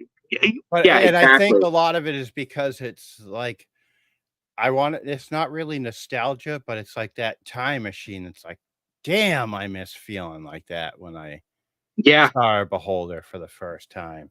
yeah. Like Oh, being like, what the fuck is that thing? Like yeah. it gets harder and harder to get that out of a veteran group. Yep. And like, I'm not dogging fucking playing with vets, right? No, not at all. But But what's your buddy say here? Zombies, that's an easy fix. Get bit once and you're infected. Give me your character. That'll make it feel like the first time. Whew. That yeah. zombie bite infection shit, man. Like that's Yeah. that's true. Or Yep. like conveying the infection and knowing that you're on a limited Borrowed amount of time. basically. Yeah, a borrowed time. Yep. Like, and that has to be something that's like shit. Like that. There's a certain storytelling thing that you got to do with that. Like for Well, sure. you've got to be very descriptive of like, you know, Yeah. you wake up the next morning and you look at your right arm and you notice that your blood vessels have started to turn black going up. Yeah, and you're running a fever. Thought I heard my kid come in. I'm hearing things. Oh, there he is. How you feeling? He said awful. So Ooh. that's no good. You can come in here for a few minutes if you want. We're just shooting the shit about games. We're live. I think Jim's our only viewer now. We've scared them all off. That's okay. That's Yeah. fine. Got my Subway merch. Yeah. Oh, the But, Subway. Yep. Oh, I know that. That was my first job. Was Subway. That was Zach's first job too. It's the worst job I've ever had. He says it's the worst job he's ever had. Yeah, it fucking blows. It does. Yeah, So- what a sandwich artist. Good for him. So I've I've been got to there. ask, while Jim is still here, actually, I'm not going to ask. I'm just going to tell the story. Before COVID, I wanted to run Alien at my house. And I had my basement all set up for it. And then they're like, well, you can't leave. But I had gone out and bought Philips Hue bulbs for my basement. They're the ones you can control with your phone and change the color. Yeah, like the smart bulbs. Yep. Yeah. And what I had rigged up and I had it all ready to go was that when shit went down, I was just going to hit a button and all the lights in my basement would have turned red. Like the power had that's gone cool. down on the ship. That's very cool. Yeah. And I wasn't, and now Jim knows, but maybe he'll forget if we ever play Alien here. But you would see people be like, what the fuck is happening here sitting at the table? Because when all of a sudden the whole room goes red, when you're like the power goes down on the ship, bloop, and you hit a button that they're not anticipating coming, and it goes to red light. And then I had a soundboard made up on my laptop that was going to be Mother doing the countdown from 5 minutes for self-destruct being initiated on the ship. And I had everything rigged up. It was going to be so badass. And I still need to do it with some games in my basement. But Dude, that's so cool. Like, I love that. That's a great idea. Like, pull it, like we touched on that, but like ambiance and like pulling people into the game because of the reality around them is like, it's so cool. Yep. Like that red light idea, that's fucking awesome. I love that. I love putting I ran a game of Mothership of Zero E, like not the new one. Yep. Which is first E, well, however the fuck 1E. they named that shit. 1E. But I ran that for some friends a couple years ago, and we put on like some generic like sci-fi horror ambiance on the TV. And for some reason, like we got to a point where like something happened, and like for some reason in this ambiance song, like it was like a jump scare, and it like for some it just right queued timing. up perfect. Yeah, it was just weird timing, and it was perfect. And like What my buddy's sitting there and he's like, what the fuck was that? And I'm like, I don't know. And he's like, don't fuck with me. And I'm like, no, like for real, dude. I'm not like, I'm like, that wasn't me. Like, Oh my God, that's awesome. A game that I saw online that did it really well. If you ever Outbreak Undead, have you heard of that? no. But it's a really fun game. It's super crunchy. It's a percentile dice, roll under percentile. Of course. And they had an online game going, and it was like to the nines, the set that they had set up. Ivan Van Norman, I don't know if you're familiar with him. No. He was running the game, and super talented creator. He actually did a game of 10 Candles on YouTube as well. But they're running Outbreak Undead, and you could feel the tension building in the room. And it was the way they had it set up. They had like chain link fence everywhere and all this stuff. And they had this crate that players would go over to grab the item that they had found. So if they found a machete, he'd be like, well, go over to the crate and get the machete. One of the players is going over to get it, and there's this window right above the crate. And as they're getting into the box, just boom, somebody smashed up against that window. And everybody on that set screamed when it happened. And it's like, that is the moment I live for, running a game, like any kind of game. Like, you know, I want to open a game store, but I don't want it to be like your typical game store. I almost want it to be like that hallway at Total Con. Yeah, like breakout rooms that I would love, like a themed room for a genre. Yeah. That's such a fucking cool idea. Like, you got your cyberpunk room, which is set up like with like white bat audio playing in the back and shit like that, you know?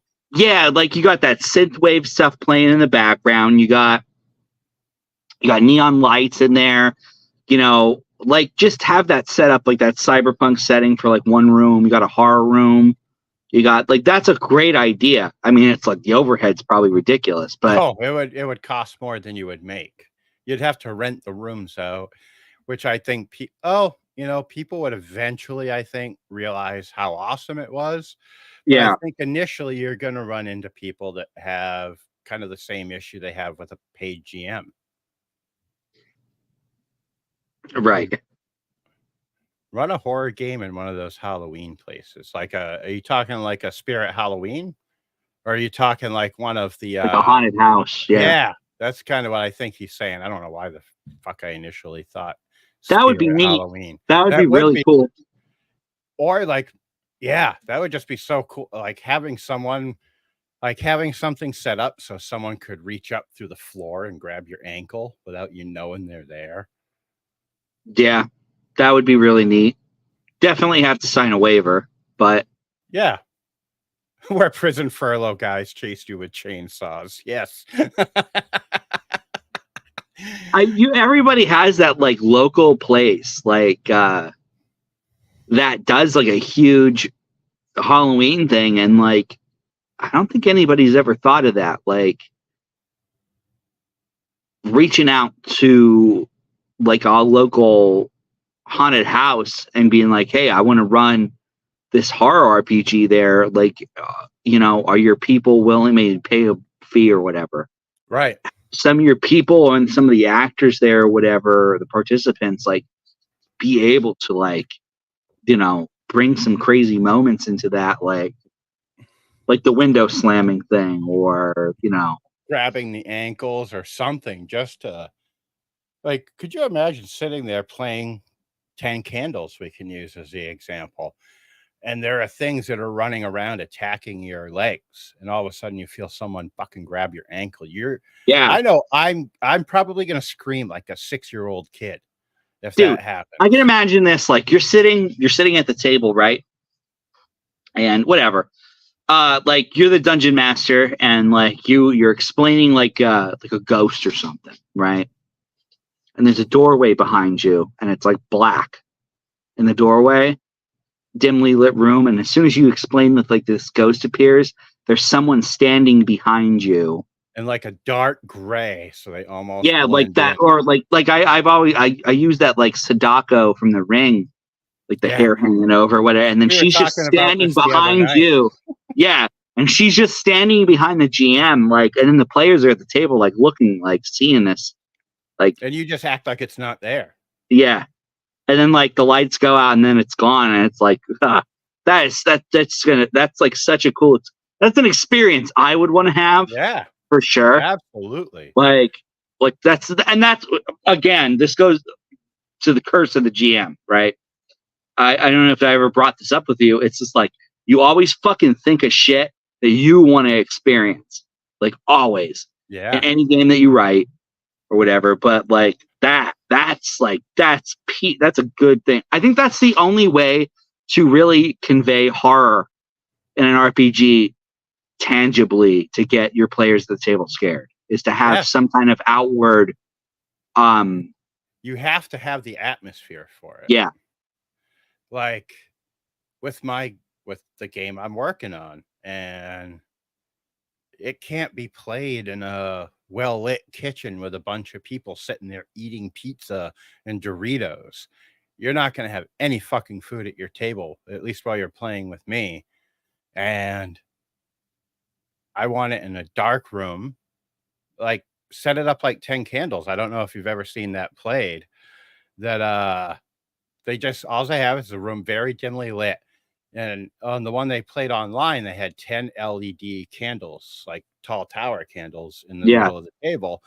And every time a player would die, they'd turn out one of the candles. Yeah, that's one thing I know about that game is that it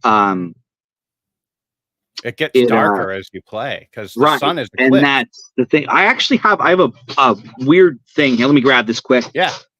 That I kickstarted. That's kind of cool. It's called. It's this thing called the Zone, right? Interesting. And it is a surreal play to lose horror RPG.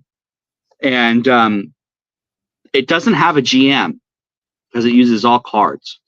Oh, nice. And the way that you're supposed to play it is you're supposed to play it in the dark they suggest glow sticks. Like, the cracked glow sticks in there, because the idea of it is, I'll just read the back of it quick here. The Zone is a tabletop role-playing game about a doomed expedition into a mysterious quarantine zone whose center will grant one survivor their deepest wish. With 248 cards, easy to learn rules, and no need for a game master, the Zone is a perfect way to expend an evening telling a deeply immersive and spooky tale of hubris and mutation in the dark. Wow, that sounds fun. I have not yet been able to crack this out and play it with a group because it's kind of narrative and it's GM-less. There's a lot of storytelling, but like it is really, really cool. Like I didn't back like the super expensive edition, which actually came in like a radiation containment suitcase. Nice. Yeah, nice. that came with like like the glow sticks and stuff, but it is very cool. I'd love to just order some cheap glow sticks off of Amazon for a night, and that might be something I want to set up. Dude, you're gonna have to come up here, and me, you, Jim, my kid, and my fiance will play some games, and if Jim's kids want to join us, they're more than welcome, because I know his kids are into playing. And come crash up here for a week. If I had the time, man, I would. I wish we could. I'm looking at this now. Get the Zone Physical Edition. The Zone RPG. Buy it now. It's pretty damn cool. I mean, I backed it for a reason, obviously. I'm not going to put money towards anything that I think is stupid, so. I've put some money towards some kind of dumb things, but they looked fun and they were fun. But yeah, I mean, but there's stuff that you only play once. This looks like something that you know, with a 248 card It's going to be different every time. Yeah. Like it's never going to get stale. Right. And since I backed it, it has like all the expansion stuff in it that adds even more shit. Yeah, So like it's really cool. Like when you don't make a character, like you pick like an archetype, and that's kind of the character you play. Like the soldier, the pilot, the scientist, the entrepreneur. That's what it's going to be with my game. You play the jock, the nerd, the cheerleader, the babysitter, the rebel, the stoner, the metalhead, stuff like that. Yeah, like those. You get a pre-assigned character. You don't have to roll stats. You just get handed. I'm going to have to make up something like fucking Yahtzee score pads or something where people tear the sheets off so they're reusable or something. Oh man, like tear off character sheets are that's a great idea. Yeah, just make little sheets, like a little bundle about that thick, like a Yahtzee score pad for each. I'll talk about it more because there's me, you, and Jim, it looks like, in here right now. Like, I want to make it a box set. All my friends, well, I shouldn't say all my friends. I've got a few friends that are like, dude, that is way overly ambitious. And I'm like, what fucking fun is it if you're not being overly ambitious? You know, I mean, maybe it's because I'm a psycho and I'm the guy that tries to do 20 to 30 interviews a month, but I don't know. I want to do a box set, you know, and because if I'm going to do a soundtrack, tear off character sheets, and what your meth head should be a spellcaster. Yeah, what's up? Yeah, can you entertain the masses for like 2 minutes? Yeah, absolutely. Okay. Unless you want to take a quick bio break, we'll be right back. Well, I can't. I don't know how to do that on here. That's the problem. I can't switch to like a be right back screen. Oh shit! All right, yeah, I'll just hang out there. All right. Well, we'll rotate breaks. How's that? Yeah, go ahead. Go for it. I'll sit here and chat about stuff. So yeah. So let's think of something here. Jim, you're in the chat. Here, give me something. What's your definitive like RPG experience? Quick in the chat. You want to throw that down there? We'll talk for a couple minutes. All right. What's your favorite genre? Let's do that.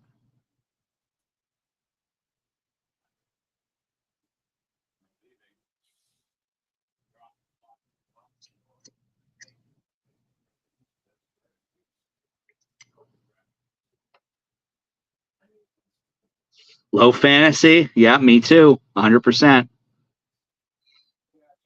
Yeah, I said earlier in the show that like I'm a huge Conan guy. So that low fantasy sword and sorcery setting is definitely where I like to find myself. High fantasy to me is just too much. Like it's too like I'm not saying that it's bad by any means, but I definitely like a sword and sorcery setting much more than high fantasy. For sure.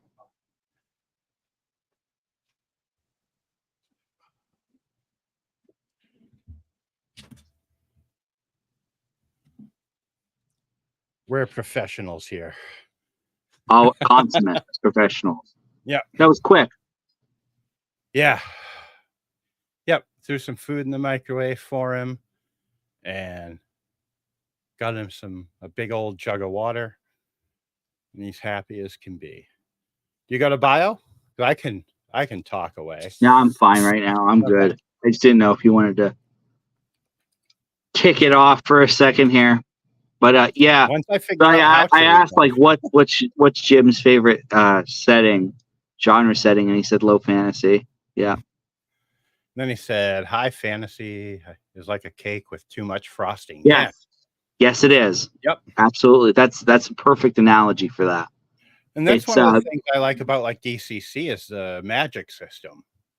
Like you get fucked up casting if you cast too many spells because you can get corruptions and stuff like that in the game. So I will say I have never played a game of DCC yet. I played MCC at TotalCon. I have the DCC rulebook, but I've never played it. Not yet. I would like What the to. hell are you talking about, Jim? DCC is like a cake with ketchup. I've never heard that reference before. Yeah, you got to elaborate on that one. Yeah. I'm sure he's typing away. What I should do, Jim, you got a computer and a webcam?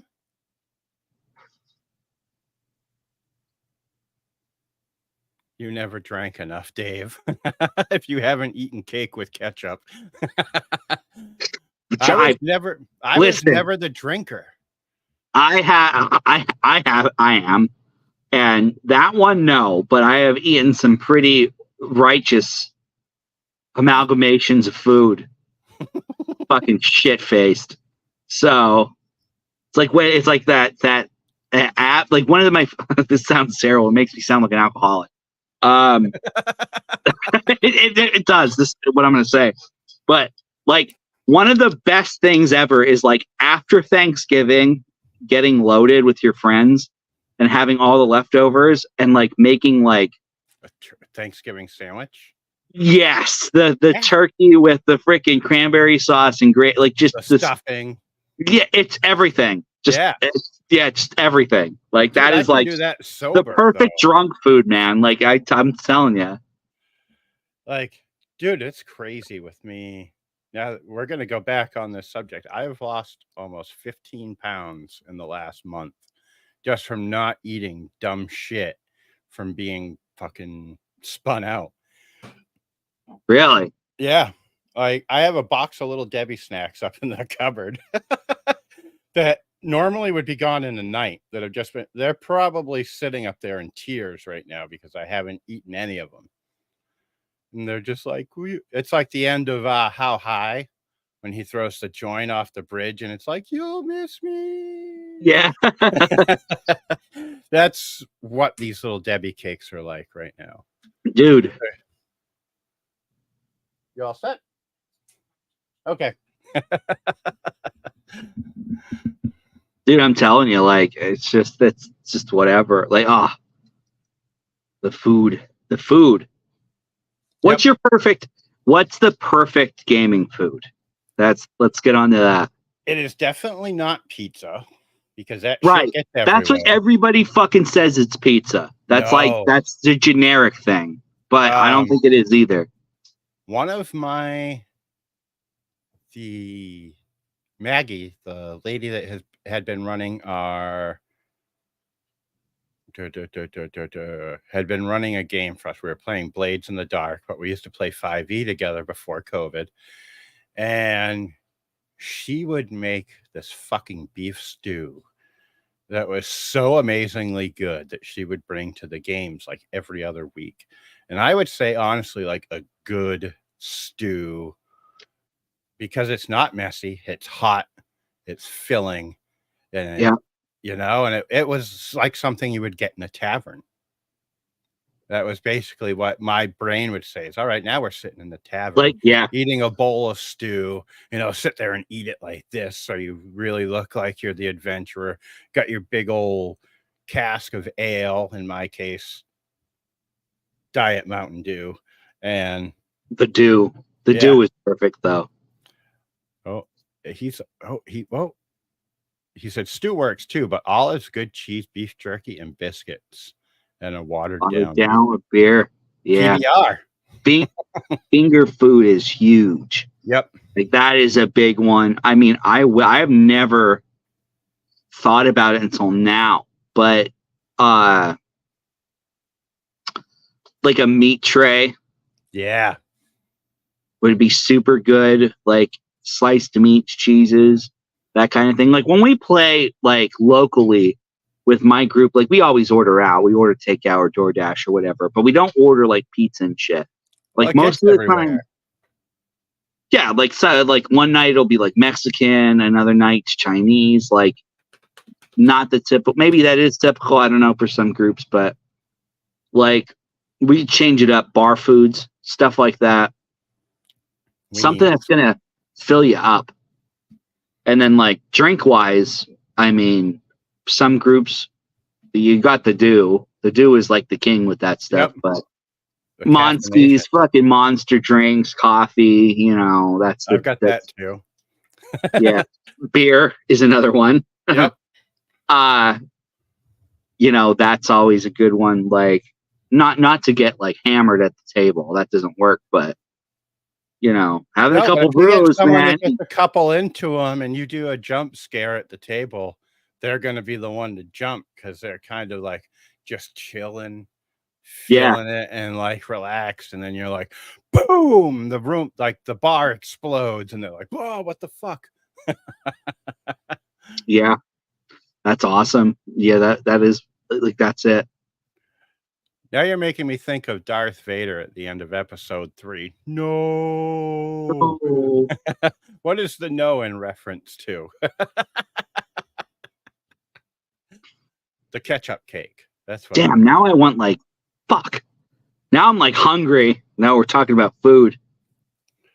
Yeah, I'm kind of hungry.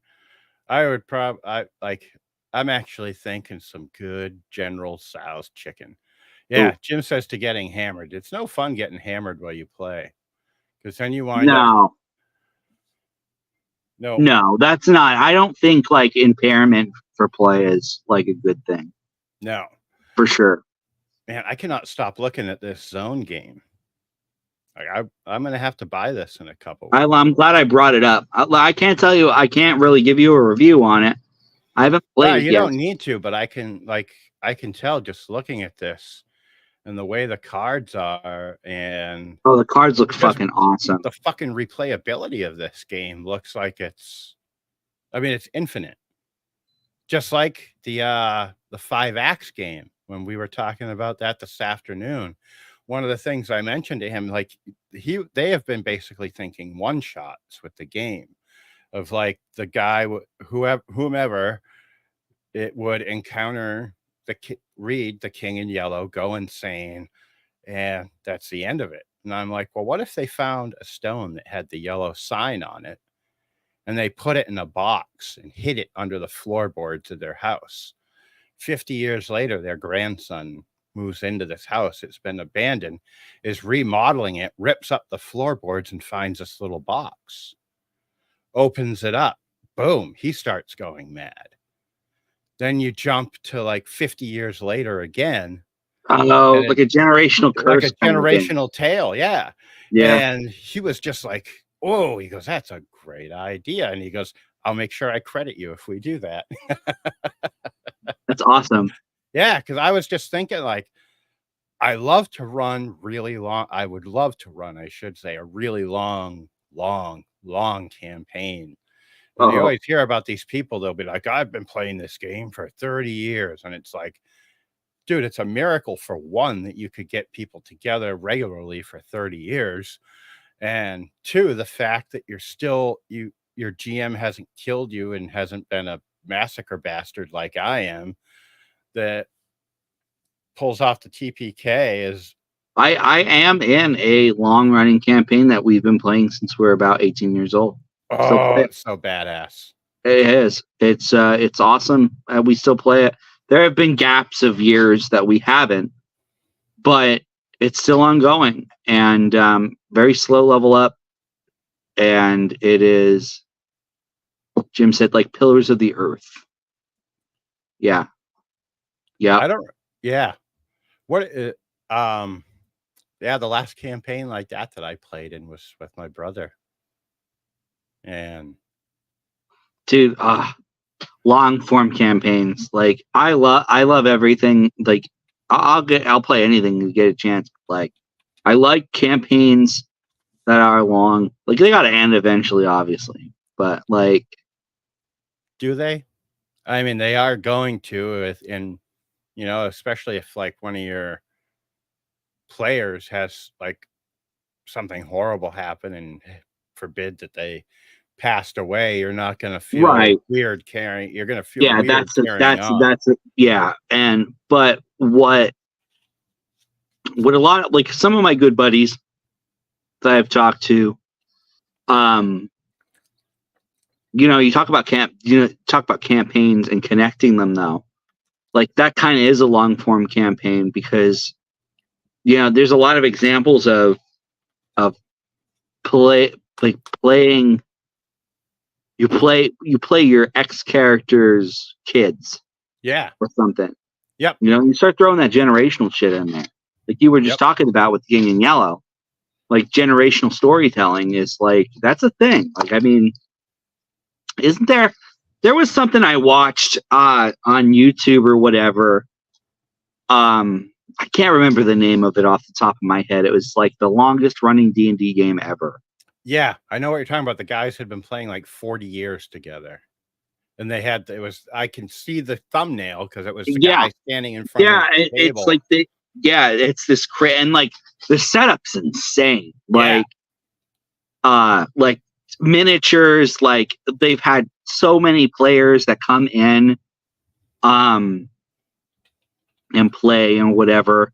And I think this was one of the rules, and you could correct me if I'm wrong, but it's like if your character dies, like this guy has had so many people want to play in this game. In this world he's built pretty much that like if you come in and play and your character's dead, you can't play anymore. I don't know with that one, but I actually kind of that's a little weird. Like that's a little whatever with me. Like I don't think that's kind of fair, but like if you're that famous or whatever, I think that makes sense. Like right, because you're gonna have people basically beating your door down to join your game. So yeah. But yeah, it's like the longest running 42 years. As of September 2023. Are you seeing the same thing I am? Or no, I'm not. I'm just listening. Let me see how I can share it here. All right. Oh, here. I'll pop up Jim. 42 years in Canada, crazy terrain. Yeah, I remember the terrain.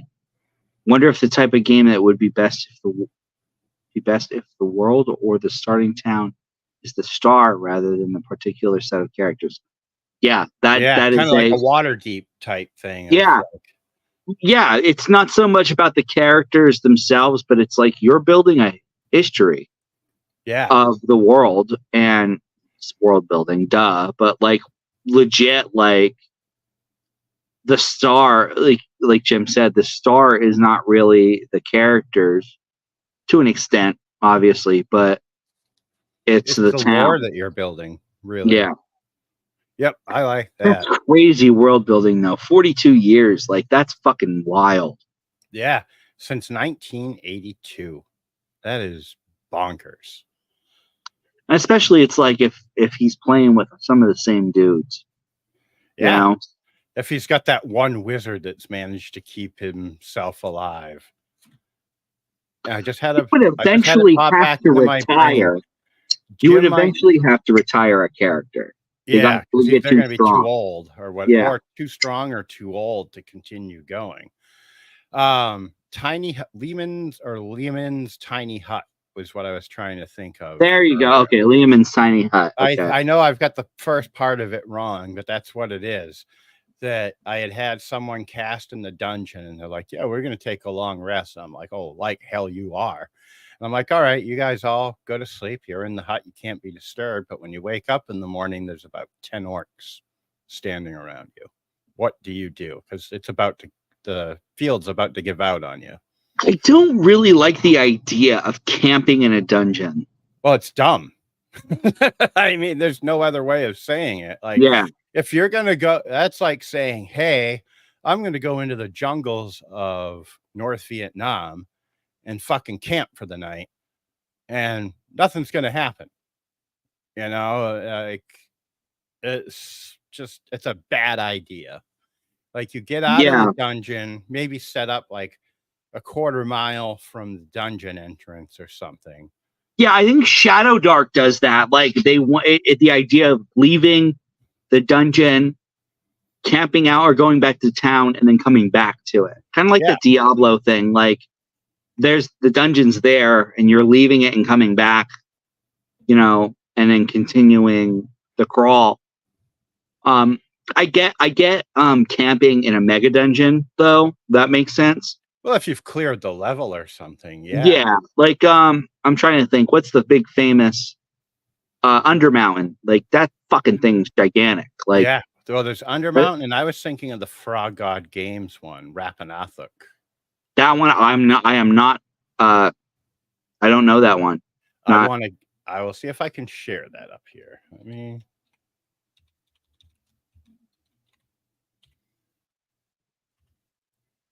Here we go. I think Undermountain has a fucking town in it. There's a whole bunch. I don't remember. I'm trying to get Ed Greenwood to come on. Oh my god. He has not responded to me at all, which, I mean, I'm not exactly the nicest towards Dungeons and Dragons as a game, so I kind of understand where he might be coming from, but this is it. Rapanathuk. Yep.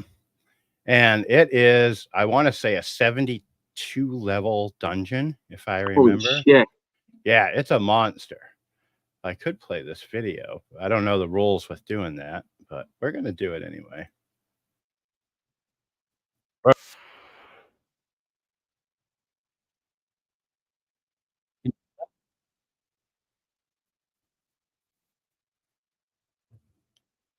Can you hear that, Dieter? No, I can't. No? That's no fun. All right, I'm just going to close this then. Oh, I almost hit. Yeah. There we go. I thought it said stop stream, and that was the last thing. That would be just my luck to like black us out. Yeah, I'll have to watch this a little later, but I'm pretty sure it's either a 72 level. I'm going to see if it old-fashioned first edition dungeon crawl updated for Pathfinder role-playing game. And it doesn't say how many levels it is right here, but I'm pretty sure it's like 72 levels. That's insane.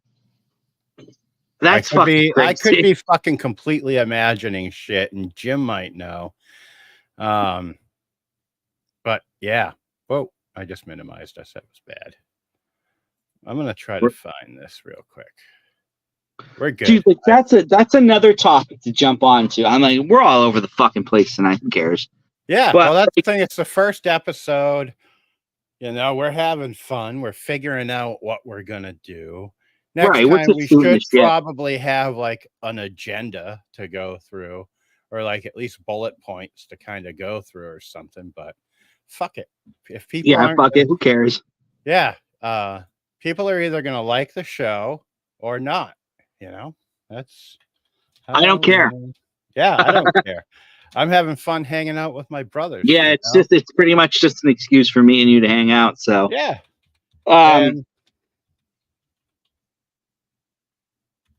Oh, Jim said, "Oh, I'll pop this up." We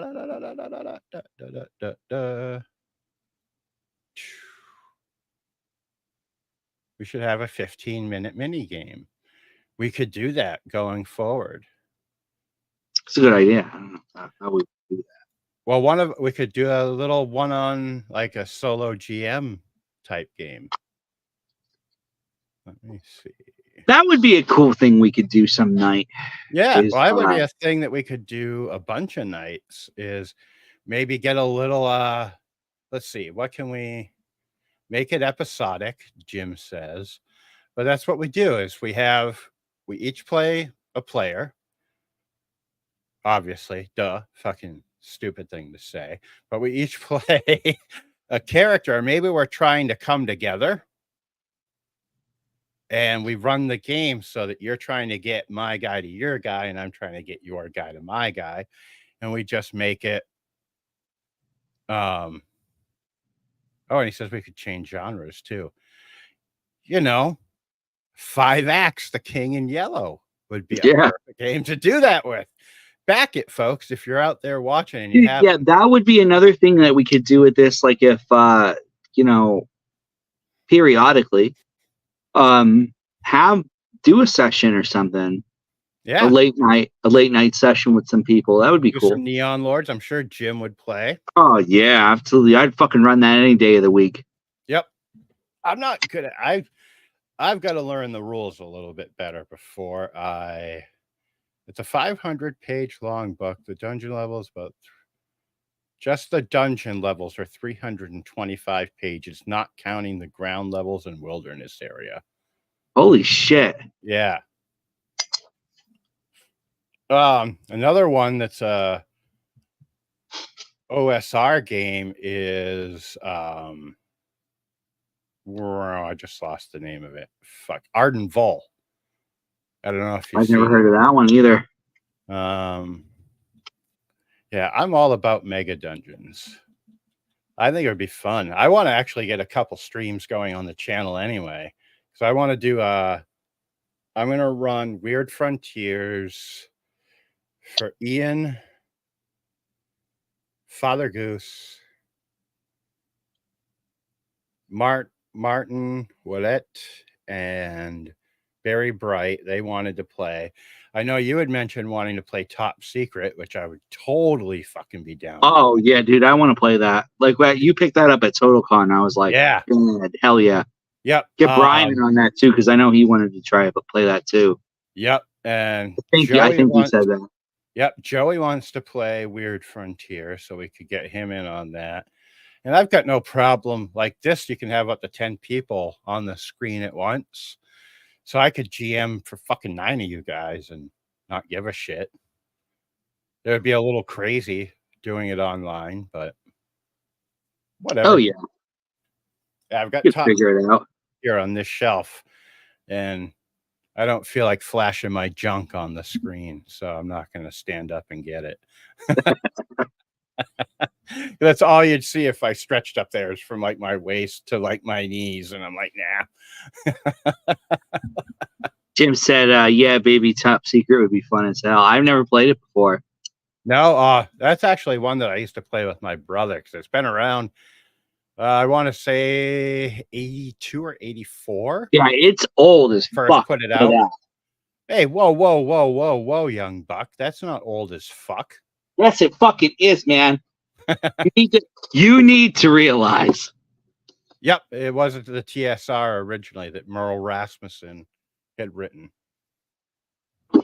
I'm sorry. 82. That I mean, come on. I was 7, you fuck. I was not alive. No, you keep on talking about me and Jim being old. You may not be. So fuck you. Fuck you.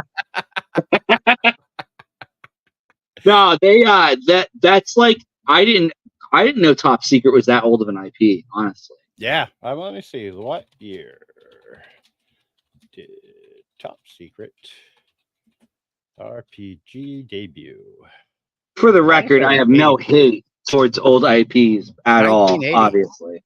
So it is old as dirt. 1980. So the game is almost 50 years old. That's fucking, dude, it's got to be one of the oldest. And I bought like everything they have out for it. That was one of the things that I just went ham on at TotalCon because it was Jason Elliott that was there selling it. And Jason used to be, if someone will correct me in the comments or something in the future, but I'm pretty sure Jason was one of the editors for Dragon and Dungeon magazine. Yeah. They were both out. And I know he was the editor on this new version of Top Secret. Did you meet him at TotalCon? I don't think I had a chance to stop by and shoot this shit with him. Because because him and his wife, I believe it's his wife, were running the table there for their brand, and I can't remember the name of it. It's always hard going to a con and like unless you know it's weird. Like trying to meet like if I would I would love to talk to him. It's just like you're busy running around the whole time. Like, well, dude, I was trying to book interviews while I was there too, and I did get a couple. I had a whole pocket full of my business cards going around over in the vendor room. There was Joseph Block, Chet Minton, and a couple other folks over in that vendor room that I'm like, I want to get you on. Yeah, I had a really, really good conversation with Tenkar from Tenkar's Tavern. I did not run into him at all. Yeah, me I and was Jared bummed. talked to him for a good while. He's an awesome dude. Because he's another guy that I've wanted to talk to. And I was like, shit, because I saw afterwards that he was there. And I was like, dude, how of like all people did I miss him? Yeah, he talked to us for a while. He's an awesome guy. I love him. Did you get to talk to Joseph Block? Again, I can't remember his company name, but he's putting out a whole bunch of OSR stuff. He put out basically a new Asian campaign setting, I think. He has a bunch of shit. I'm gonna pull it up so I don't screw it up because I want to get him. Jim, you should go with us next year. It's right down in Mass. I know you're a busy dude, but we'll probably get an Airbnb again next year and hang out for the weekend Yeah, like we did I this year. think it's good. Yeah, Total Con was cool. Yep. For sure, PAX U. I don't think I'm going to be able to make it this year. Come on, man. That's the But I big don't one. have the time off. I know. I know how it is. I mean, if we or I can get the store going or cards going well enough or the 3D printing going well enough or the Kickstarter fulfillment stuff going well enough, I can just leave my job and be like, I'm taking a month off. And they'll be like, well, we're going to let you go. And I'll be like, well, I'm sorry. I'm going to the con. It'll be like watching Bilbo in the Hobbit movie run down the fucking dirt road to catch up with everybody. I got to find him. Joseph Block. Where? So I'm going to screw up the games that he made. The Greyhawk Grognard, that is his. It's the blog web store. Here we go. And I will tell you everything he's got out. BRW Games. That is what his brand is. But he's got Adventures Dark and Deep, the Book of Lost Beasts that just came out. Let's see here. What else? Online store. All right. Swords of Wuya. That's what he's got out. It's a new Asian campaign setting. Sounds like a wushu kind of like correct me if I'm wrong, like that Crouching Tiger, Hidden Dragon, wuxia, I think is the term for that. Yeah. Yep. I'm just sorry. I'm reading his website here. He put up a thing basically saying, I make my games for everybody. Don't be a dick. Yeah. Adventures Dark and Deep.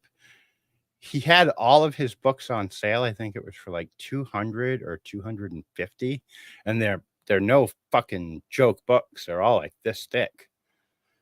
So if we go down there next year, I am going armed to buy his books for sure. But yeah. That's awesome. Let's see. Swords of Cthulhu. That's one that he's got. Adventures Dark and Deep is the overlapping theme. The Book of Lost Tables. Castle of the Archmage. That looks fun. Let's see. What else does he have here? Yeah, but he was a good dude. I've got to message him actually because I gave him a card and said I was going to reach out to him and then shut down. So, yeah. But, yeah. Let's see. What else haven't we touched on? You know what else I really liked?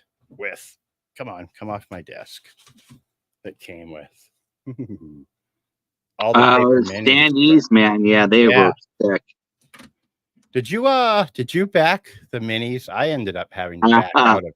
I big backed the minis, absolutely. That's what I was trying to do, but I don't remember what happened. I think that's when the central computer on my car died. And we had to go buy a new car. And I was like, well, there goes every Kickstarter I'm backing. So, yeah. Fucking cars, man. Yep. Now, Yeah, Yeah, I'll ask I got the Brian mini. The tomorrow. minis for Neon Lords looks fucking awesome. They look so good. Yeah, Saul did a great job with them. Yes, he did do an awesome job. Can't wait to see what happens in the future. You mean for minis or with Neon Lords in general? Everything. Just everything. Yeah.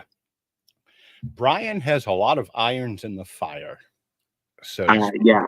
Yes. We were talking the other day, and obviously we can't talk about it live, but yeah, Jim, if you haven't checked out Neon Lords of the Toxic Wasteland, I'll actually hook you up.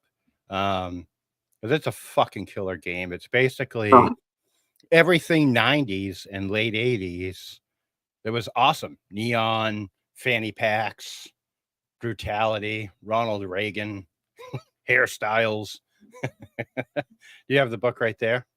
I do. I have the I don't have my hardback right here, the Total Carnage edition. But I got my my softback. Nice. Is that It's first? like this is my trusty softback. Like this is always my table copy. That I got going on here. Actually, hold on one sec. I'm gonna grab. I love the Garbage Pail Kids art style. Yeah.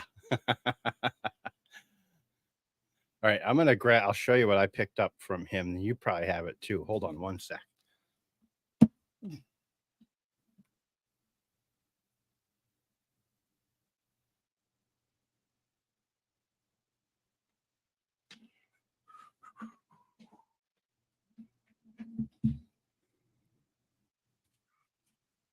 All right. Do you have this one? First edition? Yes, I do. Yeah, I got that. I have that edition. I have the Total Carnage edition. Yep. And I have the softback. I do not have the softback.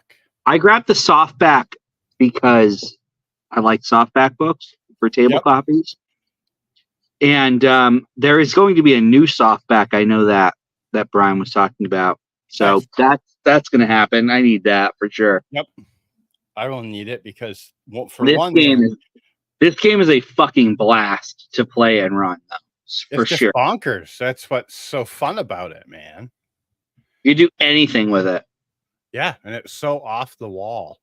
Like, dude, sewer sharks, Brudicorns, it's such a great fucking game.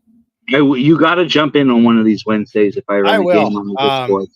We should link up tomorrow for a few minutes, and I'll have you help me build a character.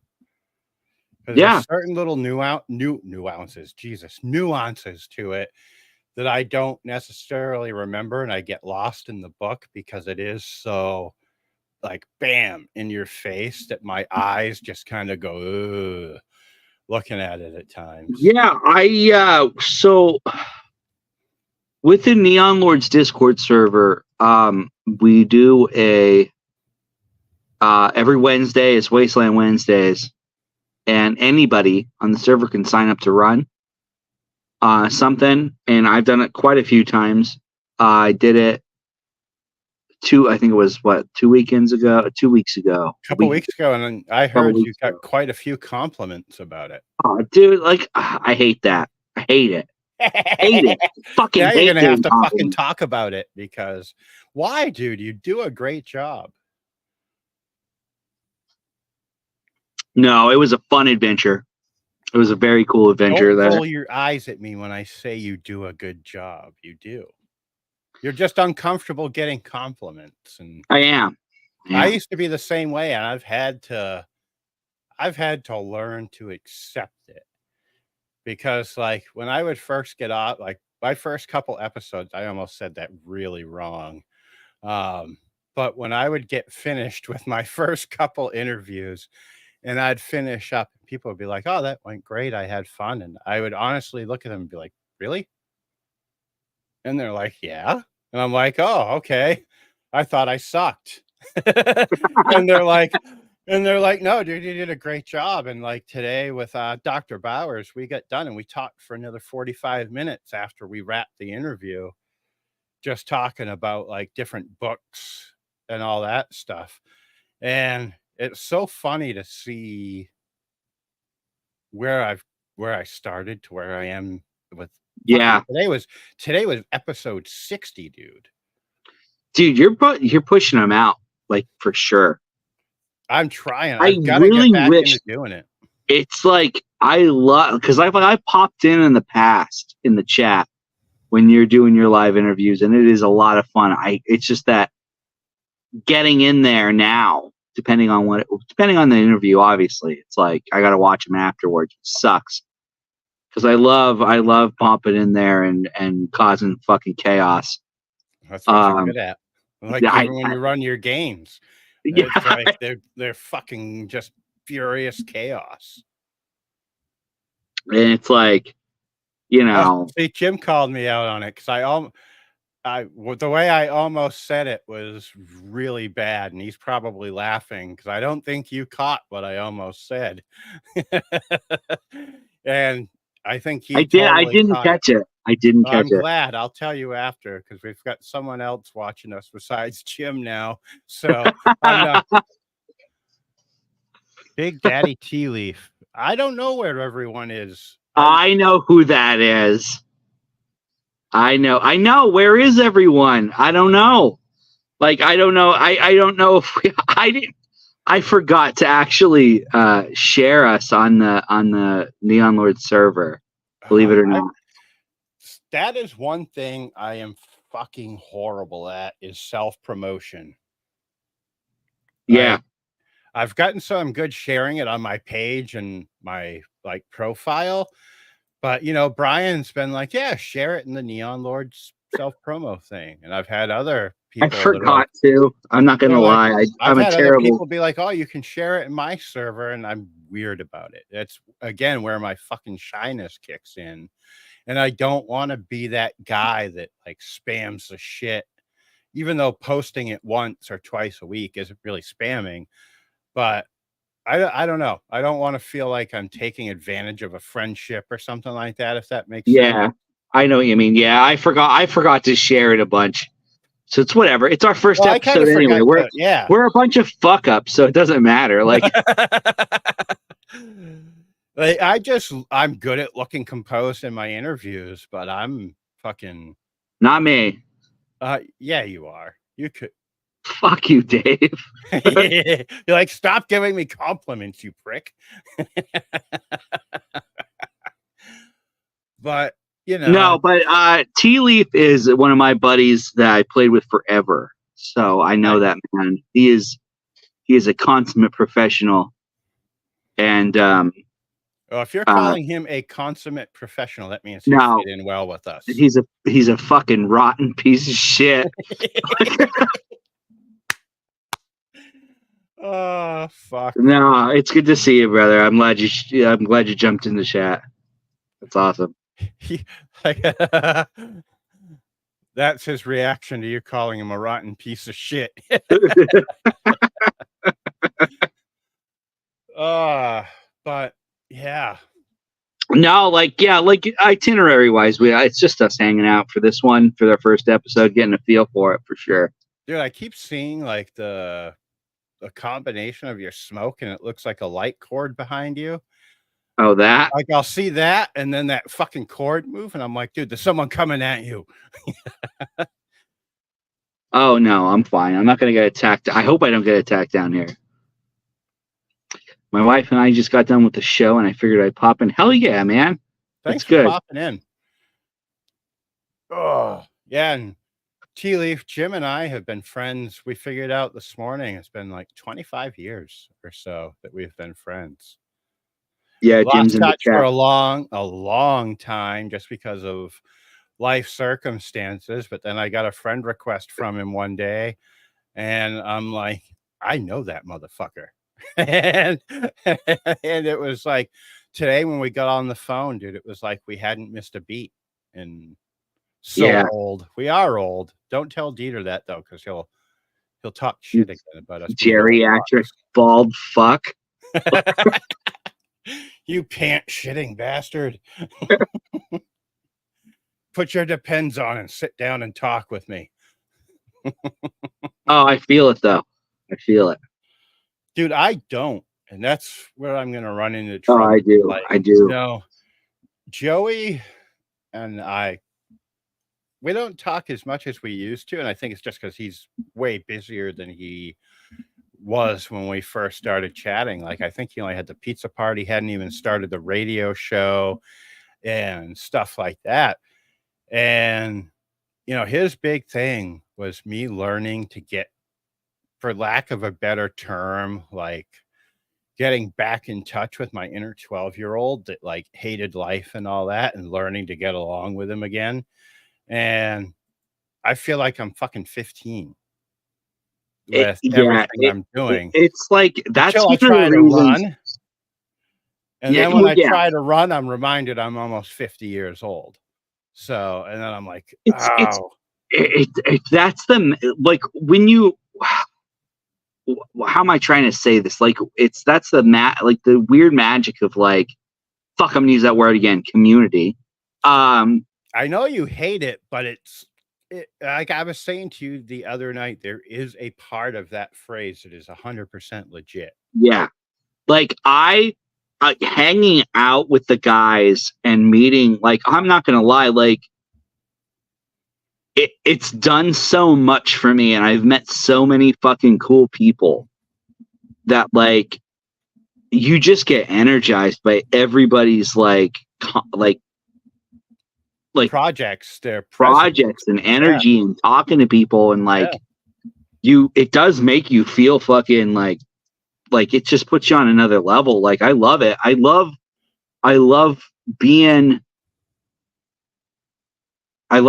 going and being like able to just like go out and talk to all these people and like, yeah, like Tea Leaf said, PAX is one of the best things we ever did.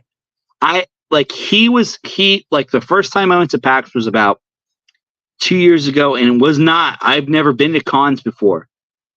And he's a con goer, not just RPGs, but like Otakon and big stuff like anime conventions and whatever. But like, I've never been to one, and it was like, it fucking just, I got hooked that first year. I think I went to a bunch of cons, and like, I loved hanging out with like people I've talked to online and stuff, and it's like meeting them, and there's like this community. Yeah. And it's cool as shit. Like, I love like with you with Total Con, man. Like, I just was like, I was talking to Brian, and I was like, fuck, like, who else can we grab? And like, he's like, message Dave, and I'm like, all right, fuck it. Like, and I did, and like, me and you met up, and fucking, we had a blast. Yeah, dude, like, I had so much fun. Like, I came home that weekend, and I know I post a lot of Ultimate Warrior shit, and it's because I fucking loved him when I was a kid. It's like, that's how I felt though. Like, I could grab onto the ropes and just be like, and it's like, that's what this makes me feel like. And like doing all the interviews, like, I feel like every interview this month, like, yeah, I'm a little tired from already doing so many this month, but it's like every one I do, I take a step back in years, because it's like getting to recharge a battery of sorts, that hasn't been charged in years. And I've made so many fucking new and awesome friends from doing my interviews, and people that when I messaged them to see if they would come on my show, I'm like, this guy's never going to want to come on my show. He's an award-winning game designer, or she's an award-winning game designer. And I'd message them and like wait and be like, yeah, they're never going to message me back. I'd set my phone down. Ding. Yeah, I'd love to come on your show. Like Diogo Nogueira, man, that fucking dude is so amazing. And so I've never talked to him before, like one-on-one at all. He is the absolute nicest dude in the world. And he knows and so like much about gaming. It's like, I could sit down for probably a week straight with him and just talk mechanics. Yeah. And it's like, dude, it's like him and I we lost touch again. Tea Leaf was actually in the game where I ran Hell Knight for us one night. Oh, nice. Yeah, he's Another one of great game and another great creator. This guy, the Tea Leaf in the chat, like he's one of the local dudes there that meets up with us every Friday to play. Oh, nice. And so it's like he's part of the crew. I'm not gonna dox you, my man, I promise. You're gonna have to meet up at TotalCon with us next year. He couldn't go this year. He couldn't go. There was this plans. was a friend that couldn't go. Yes, it was. Yeah. Okay. Yeah. All right, now it's all making sense. Yeah. And fucking Gavriel that made Hell Knight, dude. He's such an awesome dude. Like him and I talked for like, I'd have to look, but I want to say it was almost 2 hours just shooting this shit about games. And how fucking cool is it for me? You know, I think I've told you probably 1,000 times. This whole shit started out when I was 7 years old with a little red Panasonic tape recorder about this big and a BG's 45 record player that I had. And I would play the records, record the music, and me talking over it like I was fucking Wolfman Jack. I've still got a tape somewhere I've got to get like put onto digital, so if the tape were to break, I'd still have it. But dude, it's just the craziest. It's all I've wanted to do since I was like 7 years old is this, and like put myself out there, and I'm getting to do it now, and it's the raddest fucking thing in the world. Yeah, it's really awesome. Like I like just being able to like meet some of these people that like we talk to is we look some up of the coolest shit. Yeah. Yeah. Like, cause like obviously like I'm still planning for PAX this year. I have to look at the dates and stuff for TotalCon. Yeah, we will plan it. But that's why I said earlier, Dave, PAX is the big one. Yeah, like, everybody goes. Goose is going to be going. Joey goes. Brian goes. Everybody goes. Yeah, and it's a tabletop convention. It's big. It's unplugged. You know, it's like it's not an electronic game unless you've got like Dark Tower or Stop Thief, but it's not a video game convention like PAX East is. Which I'd still like to go to. I went to that. My very first con was PAX East 2018, and me and my son went. And it was so fun, but we both have wicked anxiety, so we get way overwhelmed with like the swarm. Like it's like a stampede of people in that. So yeah, I don't know what PAX U is like. It's big, but it's not like overwhelming. Yeah, PAX I don't think was overwhelming. Like it was a little like my first year, like PAX Unplugged, like the first year I went. You guys fucking suck. I saw that on Facebook, by the way. God damn it. Yeah. No, dude, there's this fucking ramen place in Philadelphia. It's a cyberpunk ramen place called Chica Ramen. And it's fucking never going awesome. to a ramen restaurant again. I felt like the dumbest motherfucker when both Jesse and I after spoons. We're both you guys are all chowing down with chopsticks, and Jesse and I looking. No, dude. I switched too. I can't do the chopsticks. I thought you were. Yeah, I switched too. Because we're sitting there like looking at each other, like, how the fuck do we eat this? And I'm trying to use the chopsticks, and it's like watching fucking some meathead with chopsticks, which it really was. And like, yeah, can I have a spoon? I gotta. My wife just realized it was you. Oh my god. That's awesome. Yeah, Chica is a great place. It's like a cyberpunk ramen place. I went there last year for PAX. A bunch of us we all went together. It was awesome. Yeah. I hope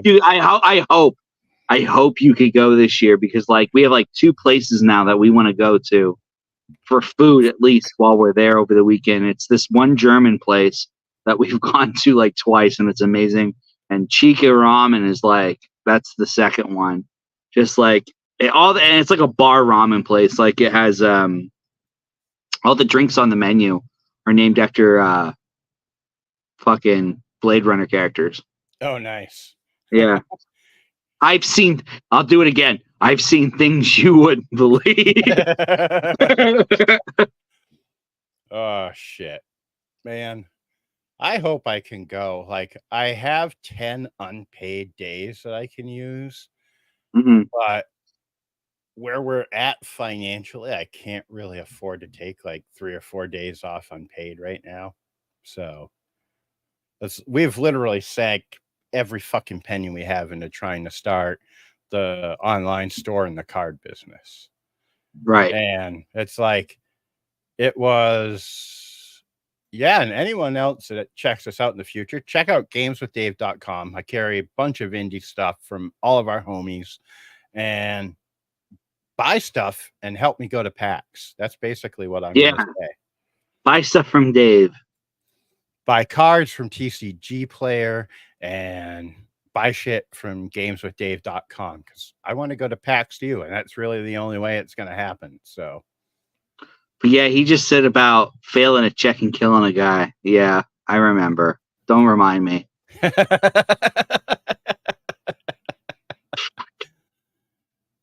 Jimmy, still with us, brother? That was a shit show of a night. It was funny though. Yeah, I've yet to play that. I've got to play it. It was fun. Like I have the book. I wanted to run it because I love the concept. So yeah, I mean, you're badass bikers going into hell. Yeah, well, you're demons. You're badass bikers leaving hell. Right, that's right. Going to fight the apocalypse, basically. Yeah, like to capture demons and stuff that back to where they belong. Yeah, because pretty much. There he is. It's such a good fucking. It's a very cool concept. That's the only problem I have with this, like with like games and all this other stuff. It's like, man, I'm starting to build up a collection of shit that I don't think I'm ever going to be able to run. Like that's the thing. It's like you're starting to get into stuff. It's like you're buying shit just for inspiration. Like, yeah, well, we kind of talked about that today in my interview. Is I've got fucking 8 or 9 bookshelves full of books that I'm never ever gonna play, but they're logs to put on that, like you said, that spark, to take that spark and turn it into that roaring fire, and be like, now I've got the idea. Like, dude, I was working on my game this afternoon, and I had 3 songs from the Halloween and Halloween 2 soundtracks just on loop while I was working on it. And I'm just sitting there writing shit down, and I'd turn it off and my brain would start to come out my ears. So I'd put my headphones back on, turn the music back on that loop, and started tearing through it again. So I get what you're saying of like, you've got to have that fire, Yeah, absolutely. And it can be like a single fucking sentence, a creature, whatever that you pick from a book. That I don't feel like Hell Knight and a few other games that could work best to break the monotony.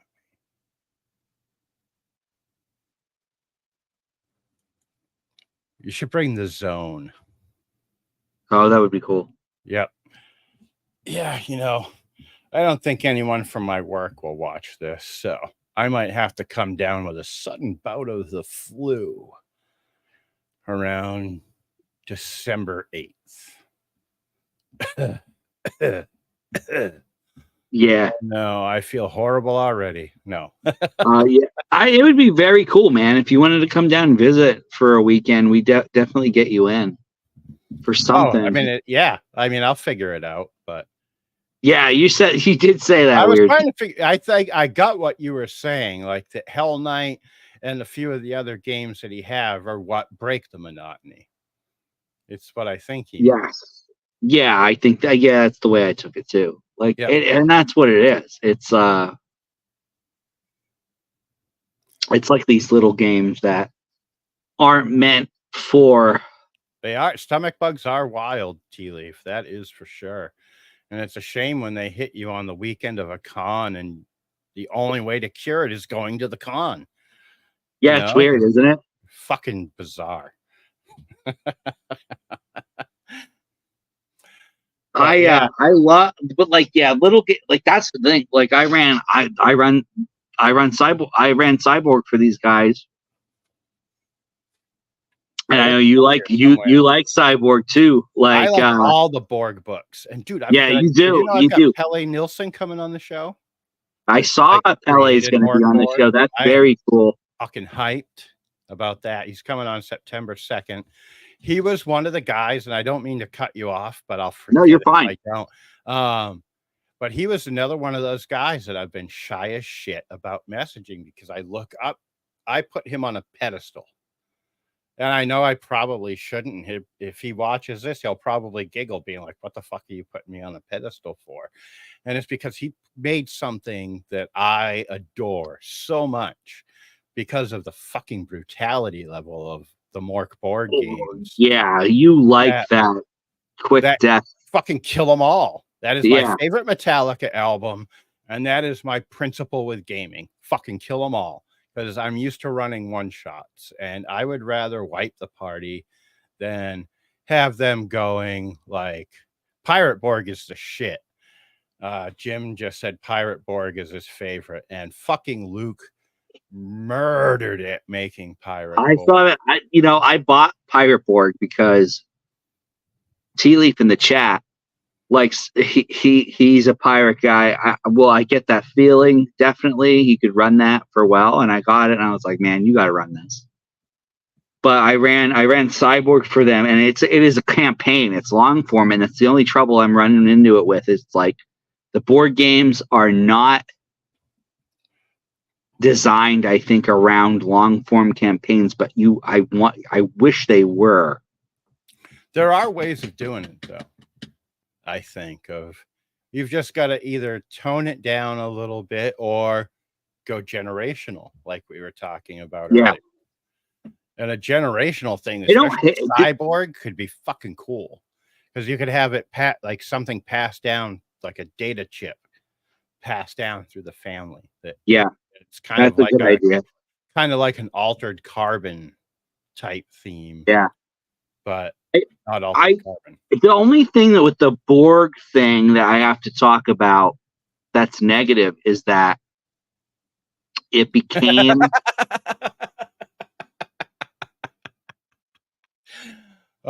yeah, dude, fuck you. You dressed up as a pirate for your wedding.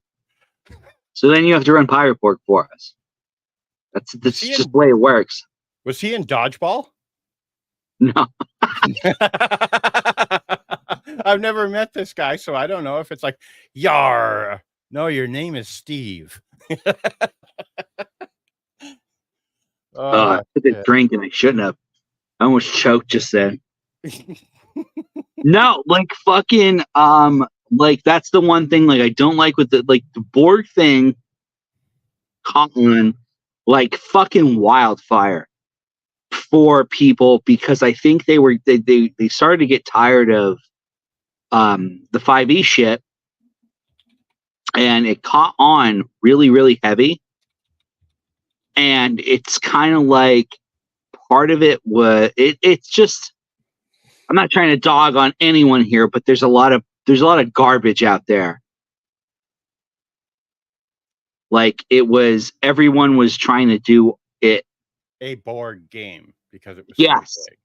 Like they were trying to do a board game and they were trying to ride the wave of what was popular at the time. And like, I feel like it's just going to happen. It's going to keep happening. Like I think Shadow Dark is I was just going to say it happens with every game, and you're starting to see it with Shadow Dark even. Yeah. People are just like I'm not shitting on Shadow Dark. No. Shadow Dark's a great fucking game. Fucking kill it. And the board games are cool too, like for sure, but it's like they're so saturated. Oh, yeah. It's saturation of market, and it's like, come on, like we don't need like fucking. You've got to know where to look. That's the thing is and you've got to sift through it, I guess would be the Yeah. way you say it. Like what Pavu Kickman has coming out. I was telling you about Hell Power. Yeah. You're basically getting to fight Brightburn in a way. Well, that's actually a character I want to kind of work on for that game. Is something along the lines of the kid from Brightburn. And then Tommy But how many Sunsenauer, fucking evil Supermen do we need? a lot. Like this guy, like the game he is designing. I'm not saying about his game. I'm saying No, that but I got you. archetype. Yeah, but it's not just bad Superman. It could be like an evil Flash. It's like the reverse Flash that fucking runs through you like the guy at the beginning of fucking The Boys in the first 5 minutes of The Boys. It's just like, yeah, fuck you. I just split you in half, bitch. And but Hell Power is really, really cool because I like the concept of it for sure. And that's the way that it's presented, I have to say is nice because I'm a person that is completely fucking drained of any interest in superheroes over the years. Like I'm bad. Tired of Marvel superheroes. Just all of it, man. Like I'm just so drained of just superhero genre. And I think it's because of the Marvel movie bullshit for sure. I can't put this one up on the screen. I'm gonna look. Just don't read it out loud.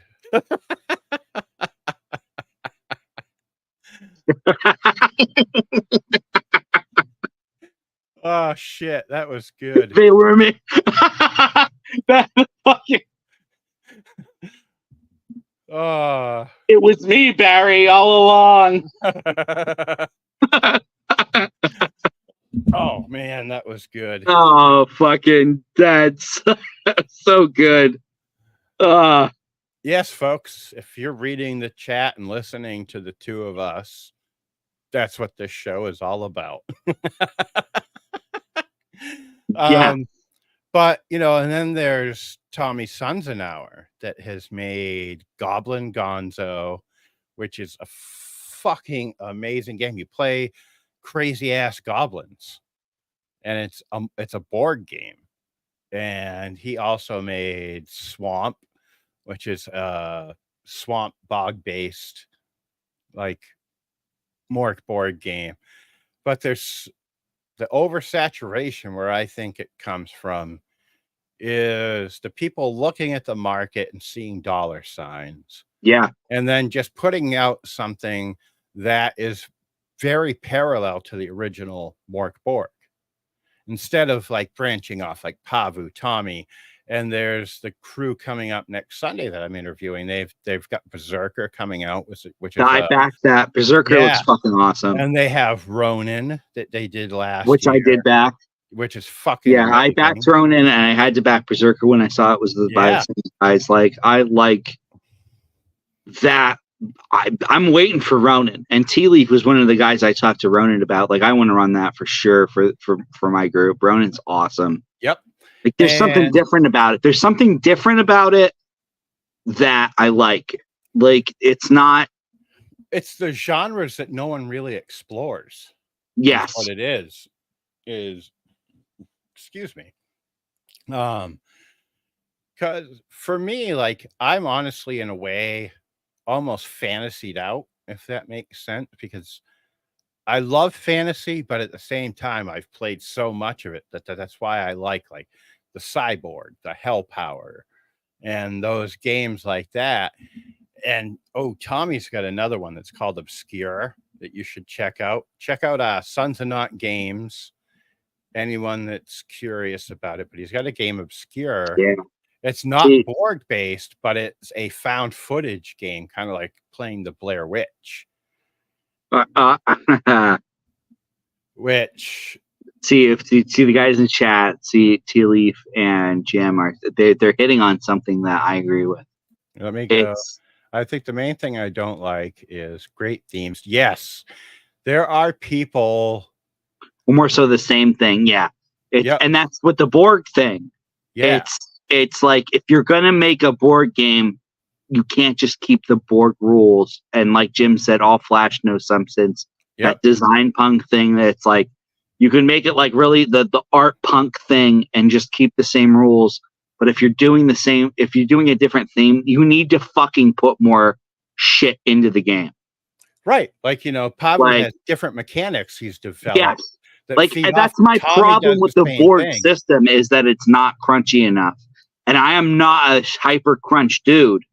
Like, I like it, but it's not enough for, like, it's not, you can't just go off of, like I've said before, skinning a game a different way and keeping all the same fucking rules. If you want to make it different, you need to add more context to it. Yeah. And because of the open game design of like Borg stuff, it's like, that's why you see so many zines come out for these games. Jim just nailed it right there. That's why Pirate Borg went, like it is like Pirate Borg's huge on the quality scale, because there's so much more to it than just being some kind of art punk game. Like, even that, like, I'm gonna bitch for a second. Here we go. Here goes our first rant of the night. Amazingly, no, I don't. I get the whole art punk thing, but like, don't sell me a fucking book that I need like night vision goggles to fucking read it. Right, and that's what I feel that. like the original Mork Borg nailed. It's very punky, but it's legible. Yeah. At least me, I could read it. But I will not throw anyone under the bus, because it's just not something I can do. Do it. No, there's no one that I've talked to. Like, Jim, I believe, mentioned Vast Grimm. Brian I have that. Yeah, that is someone I only have. I only have the base book. I don't have any of the like expansions, or I say expansions. I mean like extra books. See, now I'm saying fucking expansions because video games, but what they are expansions. Yeah. Yeah. I don't have any of their extra stuff, but I do have it sitting on the shelf. But yeah, like you're definitely hitting that like with a hammer for sure. Yeah, like it's got to be original, and there are so many people that have created things that have just seen the dollar signs, like I'm going to ride the wave. Yeah. But I also think you see them get weeded out. Like they'll run a Kickstarter, it does well, and you never hear from them again. What? Yeah. I can't think of a single person in the Mork Borg community that has consistent Kickstarters within that game system that puts out trash. Yeah. All right. Because it's usually because like people that survive are the people like Tommy, Pavu, and Pele, and all them that keep putting out the original stuff. Christian Eichhorn. I apologize if I'm saying the wrong name or his last name wrong, but he puts a lot of stuff out for the Borg systems, all of them. Yep. Like, and he puts out great stuff. And that's the thing. You could definitely see, like, with some of these zines that you back for the Borg stuff, like, which ones are like they get it, and then which ones are like they don't. Stain Hansen's another one with Metromancer. That's going to kick ass. Yeah, I back that too. Yeah, because it's so original. You're playing in the subways. No one's touched that yet, and he's gonna fucking house it with that game. Well, yeah, like I want to touch on what T Leaf said. Cyborg's such an eye vomit, but it's also artistically beautiful. But one day I'm going to have an aneurysm reading it. Yeah, that fucking book. Like, I love that. I love Cyborg as a book and to have a thing, but like, it's great. But this is what I've said before. There needs to be like a GM edition of the book on like paperback, and they've done it with like ashcan versions, like in PDF. Yeah. But I'd like that in print too. I just want their fucking rules. Like, give me just the rules. Yeah. As a DM, like while I'm running the game, I'm saying, like, for tabletop convenience, when a question comes up, let me have just something in writing, like the a DCP reference guide. manual. Yes. Yeah. I get what you're saying, but for me, my fucking brain is so batshit crazy that the layouts of all those books make sense to me. And I think that's why I love it so much, is because it's like, I'm like, wow, a book that speaks my language. Yeah, but it's like, it sucks when you're playing a game. You're like, oh, I'm going to read my book like this. Well, now I have to fucking turn it like that. Because I got to read this fucking thing that's on the side.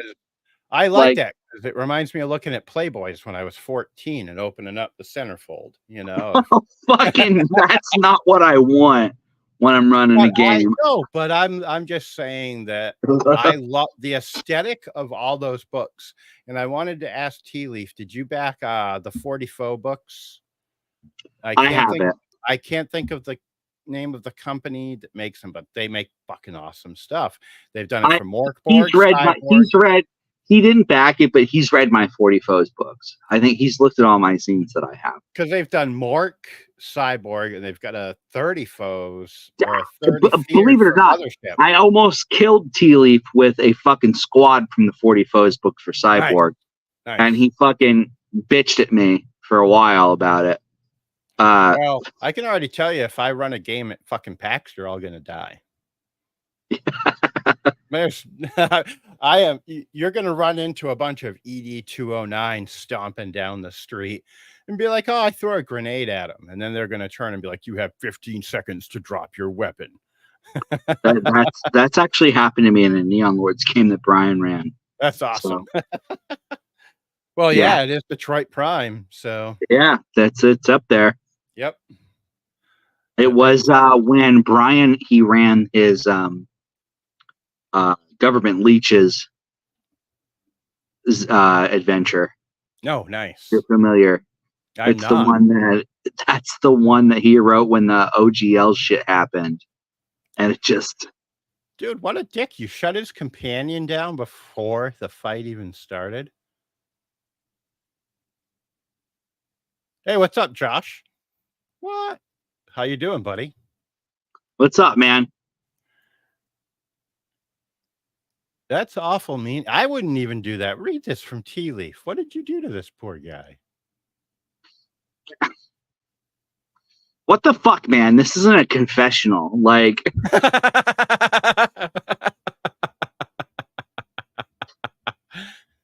oh shit, that's funny. But I'm sorry, Tea Leaf. That's something I would do to you too. I'd drop a little like fucking EMP on top of your like little droid, and he'd just go, and that's the end of him. The fucking guy threw his robot dog companion off of like the motel second story and took it out of the fight right away because it pounced on him and he like kicked it off the fucking banister or whatever. That's literally what happened, he says. Oh shit. Yeah. I'm glad you could join us too, Josh. I haven't like the last time I think I chatted with Josh was in the fucking Neon Lords game that we. Which Josh are we talking about here? I can't see from the chat thing. Here, I'll pop it up. Josh L. Legaman. Oh, Legaman. Oh, duh. Sorry to dox you. I didn't mean to do that because Dieter's a dumbass and didn't know who it was. I can't. Yeah, I couldn't. Sorry, I couldn't remember your name. Yeah, I thought it was Deuterino. I'm sorry. I'm a fucking dickhead. I forgot the Deuterino, and I know your last name, and I'm just. Yeah, well, it's only showing like a generic. Now he's gonna get his fucking house raided because of you.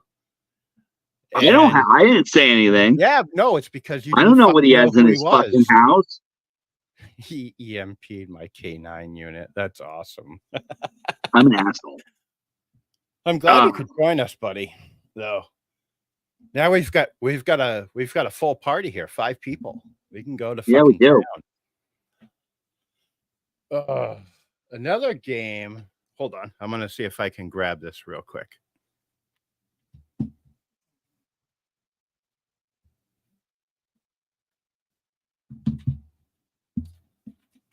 That I haven't played yet by Occupied Hex Games is Duster. Duster. It's basically like a mix of like modern Wild West, I guess you would say. Okay. All right. And here, I'll actually read the back. It says Duster is a tabletop role-playing game set in the ruins of the old states, where folks have rebuilt their world in the style of the Old West. Players take on roles as slingers, brawlers, iron jacks, witch-like, and more to explore this fascinating and dangerous world. Duster is an original game engine that features a simple character creation system, but a very deep level of customization. The combat system is unique and innovative, and designed to keep fights fresh and fun. The book contains the Duster core rules as well as lore and quests from coast to coast in the old states. So it's almost like That's a modernized really cool. Weird Frontiers, it sounds like. Yeah, I'm getting like Fallout vibes too. Yeah. Yep. Yeah, you know what? Not so much Fallout vibes. I'm getting Wasteland vibes. Yeah, or like Mad Max. Yeah. You know, He's got to go. He's got to get up. Yeah, he's in Philly tonight. He's got to drive home. All right, man. Stay safe. Text me when you get home tomorrow. Dude, Caltrop system. Fuck yeah. I was talking to him about the Caltrop system. What is the Caltrop system? It's all D4s. Oh, nice. Because Caltrop, because fucking step on them and your foot implodes. Yeah. Excuse me. Fucking burp factory. What time is it? Wow, 1 o'clock. We've gone a while. Yeah, I'm good, man. Yeah, I'm good to keep going. I got to get up and do stuff tomorrow. I have an interview at 2, but other than that, I can still sleep in a little bit. Yeah, I gotta. The only thing I gotta do is I'm supposed to go see Longlegs tomorrow. Yeah, fuck that movie. What? Really? Yeah, like just giant spiders. I'm all set. Like you talked about skeletons. Like I don't have a problem with spiders in general, but when they get big, fuck that. No. Is that what it's about? I don't think it's like giant spiders, but I think it's actually a sequel to Arachnophobia. Well, this is the one with Nicolas Cage. Oh, let me pull this up. I think no, I don't think there's any spiders. I think it's supposed to be like. Why the fuck is it called Longlegs then? Because he's like a serial killer or something. Oh, let me see. Yeah. What am I thinking of then? That's the Longlegs. Oh, I don't want to see the ending explained, you pricks. Don't put that first fucking thing on there. What a bunch of fucking morons. FBI agent Lee Harker is assigned to an unsolved serial killer case. Okay. That sounds vastly more interesting than what I was thinking, because there's a sequel to Arachnophobia coming out. Is there really? Yeah. I'm pretty sure I saw something about that. Now let me pull that up. Yeah, see Josh said he's gonna go see Longlegs on Wednesday. I'm supposed to see it tomorrow. We're gonna see a matinee of it because it's like, you know, Arachnophobia. fuck it. I hate going to the fucking movies anymore, man. I really do. I don't hate it, but I shouldn't say I hate it. Like, but it's just. Oh, they're doing a remake of Arachnophobia. Fuck that. I'm so tired of remakes. Unoriginal writing pricks need to hire people like Brian Collin, and fucking everybody that we've been talking about tonight to write movies for fucking Hollywood, because the writers suck ass. It's never gonna happen. We're not gonna. It's happening in the remake shit's happening in the video game industry too. Yeah, because they all suck at doing their jobs. Yeah, like the golden age is over, so they're gonna pull from old shit. Now, Yeah. don't get me wrong. I'm not gonna like if something comes out like a video I'm gonna game. shit all over them because you don't need to fucking remake Arachnophobia. There's no need. Movies, yeah, I can see why. Video games, it's different because it's like Well, you could go from a 8-bit Pac-Man to realistically. something awesome. Yeah, like I'll use an example like that. They remade Resident Evil 2 a couple years ago, Nice. and that remake just fucking hits. It hits. It's so good. I wish I had seen -1 in the theater. I'll be honest with you, like that's something that pulls me a little bit. I've never been a kaiju dude at all, but like it's something I've always wanted to get into. Have you ever watched? Did you watch like Pacific Rim? I've seen Pacific Rim. See, I love Pacific Rim. I think that's one of the best. Yeah, that one, like that one that's a good movie. Like that hits like a couple different things though. Like that's hitting like Mecha too, for shit like hardcore. Yep, but it's a great kaiju movie. Godzilla -1 though. Holy shit, is that movie amazing? Is it really good? Yeah. It's on Netflix. I gotta watch it. Yeah, and they have the black and white version coming out on Netflix in a couple more weeks.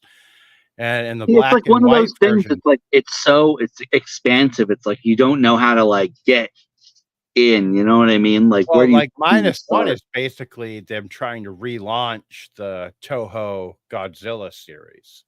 Oh, is that what it is? Okay. Yeah.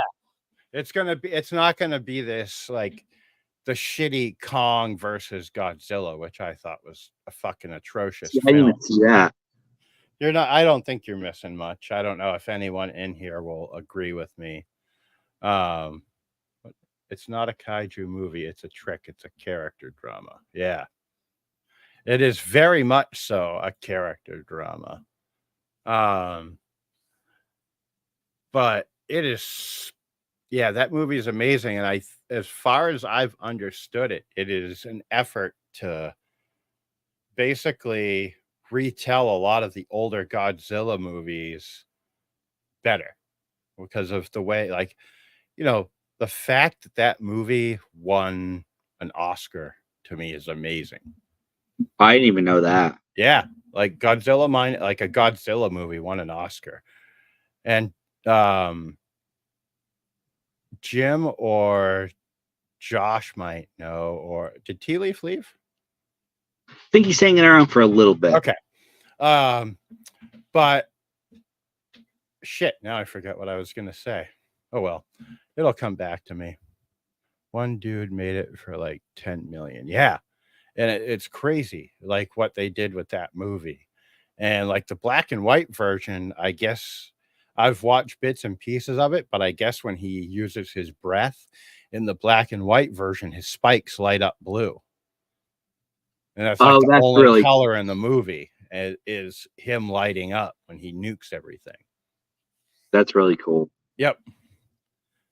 They need to do that more. Like I want like you talk about like black and white with like a dash of color.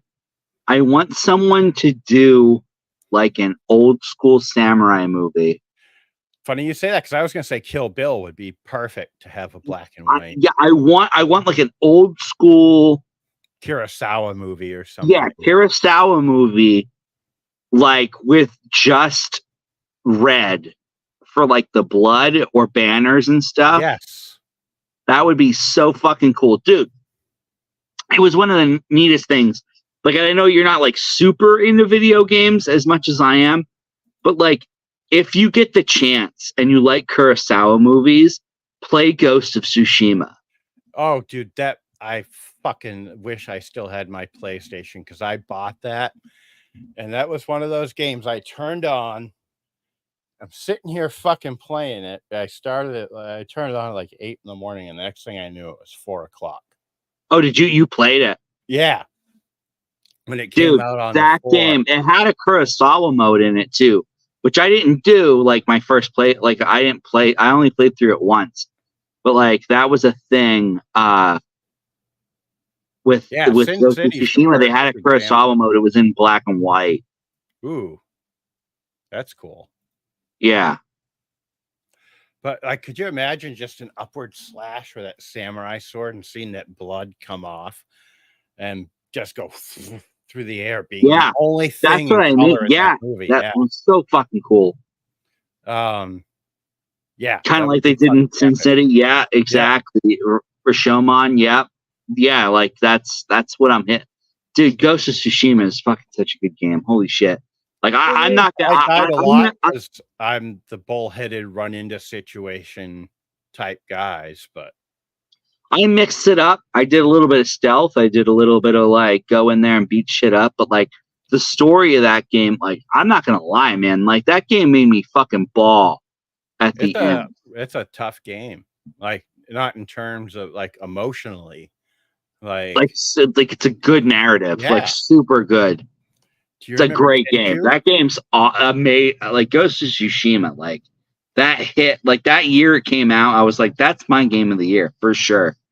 Like Yeah, that was it was a that good game's fucking fucking game. great. I can't wait till next year because they're doing the second one. Oh, nice. And on the 5 or the 6 or the 7, whichever's out by then, And it'll be 5 for sure. they'll it's gonna They're look doing. 100 They're times supposed to better. do like. They're supposed to do a Ghost of Tsushima like series or a movie or something like that. And the only thing I'm a little worried about is like the casting because like the guy that plays Jin, I think that's his name, the main character, Jin Sakai. Yeah. Yep. He's an actor, so like it would be dumb as shit if they fucking didn't cast him as Jin. Like, Yeah. Yep. So T Lee says I'm happy with Elden Ring not touching the other souls. oh yeah, well, you know. Well, Ghost of Tsushima is not a Souls game. No, it's just its own standalone. Yeah, badass but like game. if you want to speak, about like a Souls game that is like a samurai game or a ninja game, that's Sekiro. Which Sekiro is a super good game. It's like a spiritual successor to Tenchu. Yeah, I don't know if you heard me. I said, have you ever played Tenchu? Because I fucking love Fucking, dude, like we're getting onto video games now. That's fine. But that was what, PlayStation 2, the first one? Or was that the original PS1. PlayStation? Yeah. Tenchu 1 was PS1 and Wrath of Heaven was PS2. Okay. I was good at that game, whereas like Ghost of Tsushima, I was not good. Like I just try to run in.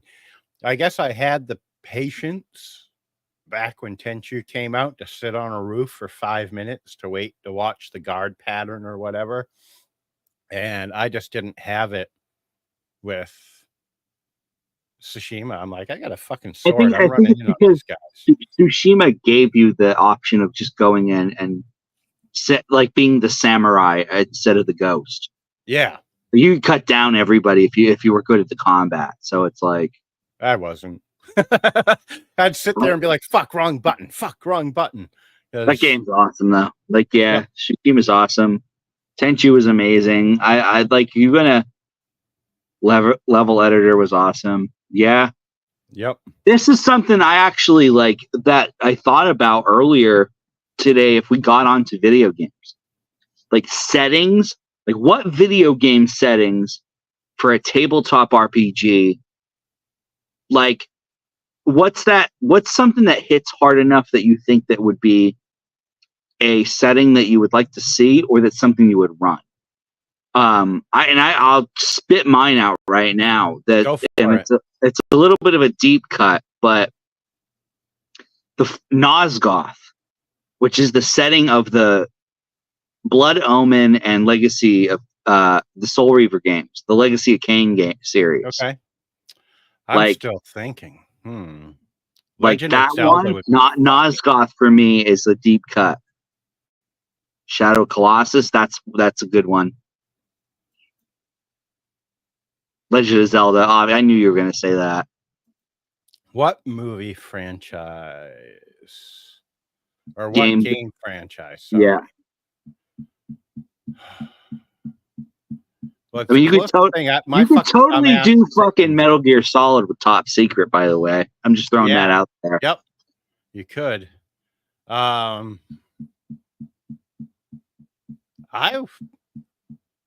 It might be the lame answer, but I'm thinking, because I love Raiders of the Lost Ark, Tomb Raider. Yeah, I don't know how you would port it necessarily over to a tabletop experience, but for some reason I was thinking movies at first, and I was going to say, oh, Raiders of the Lost Ark or the Temple of Doom, but Tomb Raider for sure. Well, wasn't there? I was seeing ads on like Facebook and shit for. Oh man, there was Fallout. Just joking. Yeah, like that's not been done before. Earthbound is a good one. But I was seeing ads for some company did like a John Wick style tabletop RPG.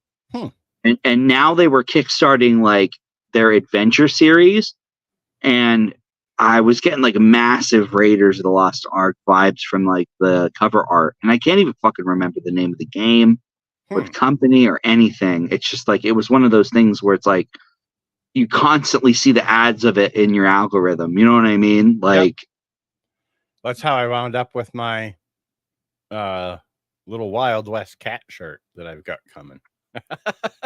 The fucking ad kept popping up, and I bought the shirt, and then Joey posted those bolos that he was selling, and I got one of those, so I'm fucking stoked. Way off subject, but no, not really. Like, but yeah, I think that's Lancer tries to capture that, Lancer or maybe on Sunday night.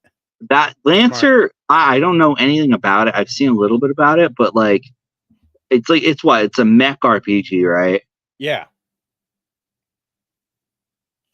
But I'm supposed to go up. The guys that run the game store up the road from me are playing it tomorrow night or next Sunday. I've got to check. And they're like, yeah, dude, you should come play with us. And I'm like, fuck yeah. So I'm going to check that out. Yep. Mech stuff. Yeah. Yeah. T-Leaf. Lancer is a mech tabletop RPG. Like it's totally around. I don't know anything about the setting, but yeah, it's Armored Core, pretty much. That's a big one. You could definitely do Armored Core with Lancer. Man, now you got my fucking head going right now. Like I want to reach up here and grab Top Secret, because I'm just picturing your ass walking around in a cardboard box. Like, dude, don't tempt me with the MGS stuff. Don't. I love that game series so much. Oh, like, dude, I remember when the very first Metal Gear came out on the NES. I'm gonna fucking age myself right here, big time, for anyone watching. But man, that fucking game was so dope. There was just such a break from the norm. And did you ever? Jim will probably know this. I don't know how old T-Leaf and Juderino are, but Jim, do you remember Rygar? Or did you ever play Rygar? I remember Rygar, but I'm game fucking I'm like a retro gamer, so yeah, that's fair. But Rygar was one of my favorite fucking games on the NES, because you had that shield that you just fucking keep fucking punching out with. Did you ever play the Rygar? They remade it during PS2 era. Yeah, I didn't like that one. I played it, but I don't remember much about it. I just remember not liking it. It was one of those discs that I took out, and I was like across the room. But the original one was great. I'm trying to think of what else. Rygar would actually be a really good one. That's pretty much like what, Greek myth? Yeah, I think so. But Eric Bloat does a lot of games like that. Have you seen his zine? Yeah, dude, Eric does so much shit. Yeah. Holy shit. He does. Well, that's the thing. Eric, he does, and I don't think I ever even brought this up to Tea Leaf. He's a huge Legend of Zelda dude. He Yeah. does what he does a Legend of Overworld. Zelda game. I'm pretty sure. Overworld. Overworld is the Legend of Zelda game. Yep. He does a Castlevania game. Yep. I've got all his. He did Dark Places and Demogorgons. That's compatible with OSE. That's basically Stranger Things on steroids. And yeah, that's one that we should play. That I've tried to talk Goose into playing, or for running. That's a weird genre, though. Like that kids on bike stuff. There's a couple of games out there. Kids on bikes, I like, but it's just a little too gentle for me. Just because of the way I am. It's like, it's meant to be like not a loosey-goosey, but a fun, have a good time at the table. Not that every game's not, but like Dark Places and Demogorgons is meant to kind of fucking be the meaner version of Kids on Bikes. Oh, okay. And I think Brian Shutter, he did some layout for them. He did. He did layout for the newest version of the Demogorgon game. Yeah, I thought. Well, he did the Cryptid manual because I have the Cryptid manual as part of it. Yeah, our boy Brian. He's killer with layout, though, dude. I'm gonna say Brian's he kills it. Like when it comes to doing a shape in the dark, or a shape in the darkness, whichever one I fucking go with for a title. There's no way I'm not having him do my layout. I will gladly wait an additional, as busy as he is, I will gladly wait the additional time to have him do it. Yeah. Because I want, when people pick it up, I want them to read it and be like, this shit's going to fuck my players' nightmares up. Yeah. Like, yeah, Kids on Bikes is weird. Like, I don't know. I feel like it's like the 12 and under version of D&D, if that makes sense. It is, but it's not. I don't know. It's nostalgia bait. And I'm not trying to say that like negatively. No, but I feel like it's meant for kids because it is, but it's not. It's meant for kids, but it's pulling from a time period from when we were kids. Right. But so for me, I like the Dark Places and Demogorgons the way they do it way more than KOB. And I don't mean I'm not trying to shit on Kids on Bikes. It may be that I've just never had it run right for me. I'm talking about Kids on Bikes as like, because I know there's a fucking game called that. But I also use that terminology for the genre too, because like, what else are you going to call it? Like, I would call it nostalgia bait. It is though. It is. It is. It's like. It's that they're definitely not preying on it, but they're taking us back to an alternate version of our childhood. Yeah. And like even me as like a 90s kid, and I'm not really even a 90s kid, I guess, because I was born in 90. But like I still remember that era because that was like my deep childhood. But like later, Tea Leaf. Later, man. Take it easy, brother. Like for me, like that's what it is though. Like that, maybe it's just so I don't know. Maybe it's just like they're pulling from generations that like weren't on their fucking phone all the time. And I'm not trying to turn this into a bitch fest or whatever, but like that's kind of what it is. It's like I think my generation might be the last one that had that Kids on Bikes kind of like experience when we were younger. Yeah.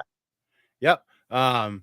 Because for one, the reason I like that, it's not fantasy being one thing, but two, it takes away a lifeline in a game, in a modern style game.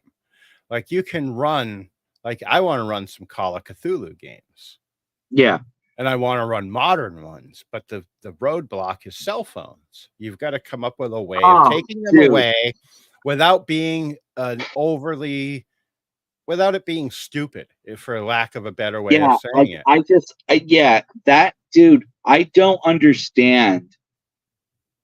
Like I just thought of this too. Like when you brought up cell phones, it's like, how the fuck does anyone run a Vampire the Masquerade game in the modern setting when every motherfucker has a phone on them, like to take picture or video? Like the Masquerade would be broken like in a day.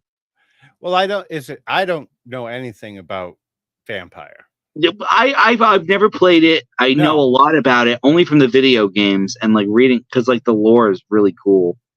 And I played the Bloodlines game, which is one of the best like fucking computer RPGs ever. But like, I'm just thinking about that like in a sense, it's like you're supposed to be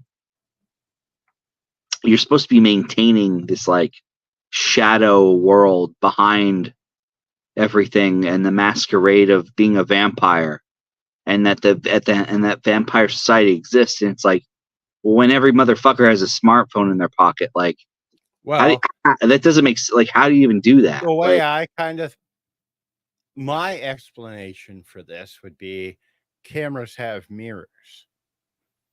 Vampires don't cast a reflection. Yeah, that makes a lot of sense. But if you're going to play in Vampire the Masquerade, you got to go to the context of what their lore is for vampires, because that's a big thing. Right. And I mean, that's like one of the big things, at least with the lore of vampires themselves, is that's one of the ways you spot them is if they walk by a mirror and don't cast a reflection. Right. So it could be that maybe they're like, oh my God, that dude's biting his neck. And you just see the dude laying on the ground bleeding out of his neck.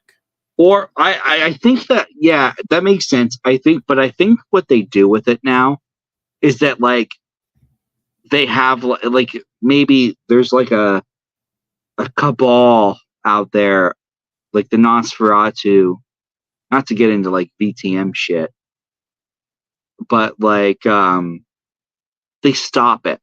They scour the internet and make sure that shit doesn't get leaked. You know what I mean? That seems like a Band-Aid on a big wound. You know? Yeah, I was just gonna say it is a shitty excuse, but like, what other way can you do it without the suspension of belief? Fuck Zach Baggins. That guy is such a dipshit.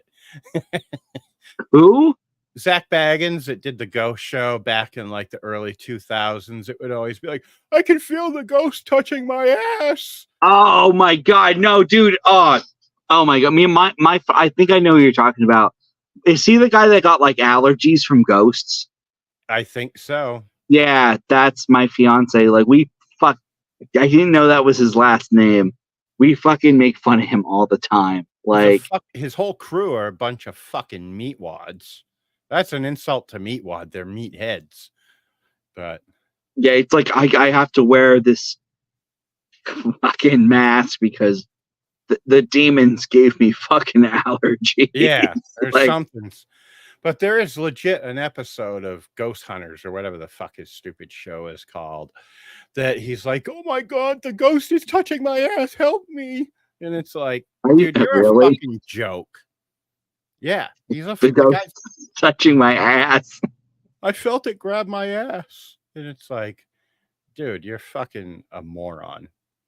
And I hope you don't love him or something, Jim, because I'm going to feel bad if you like that show and we just shit all over it on you. But he made those Hell House movies, I think.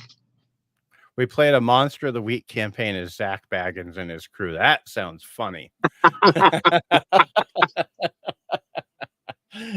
Oh, just a bunch of idiots basically dealing with something. That's another games company that puts out great shit. Black Hat Games. They've got Blades in the Dark. No. Blades in the Dark, Monster of the Week, Frontier. No, not Frontier Scum. Frontier Scum's the Morkborg West, which is fucking awesome. Frontier. Hold on one sec.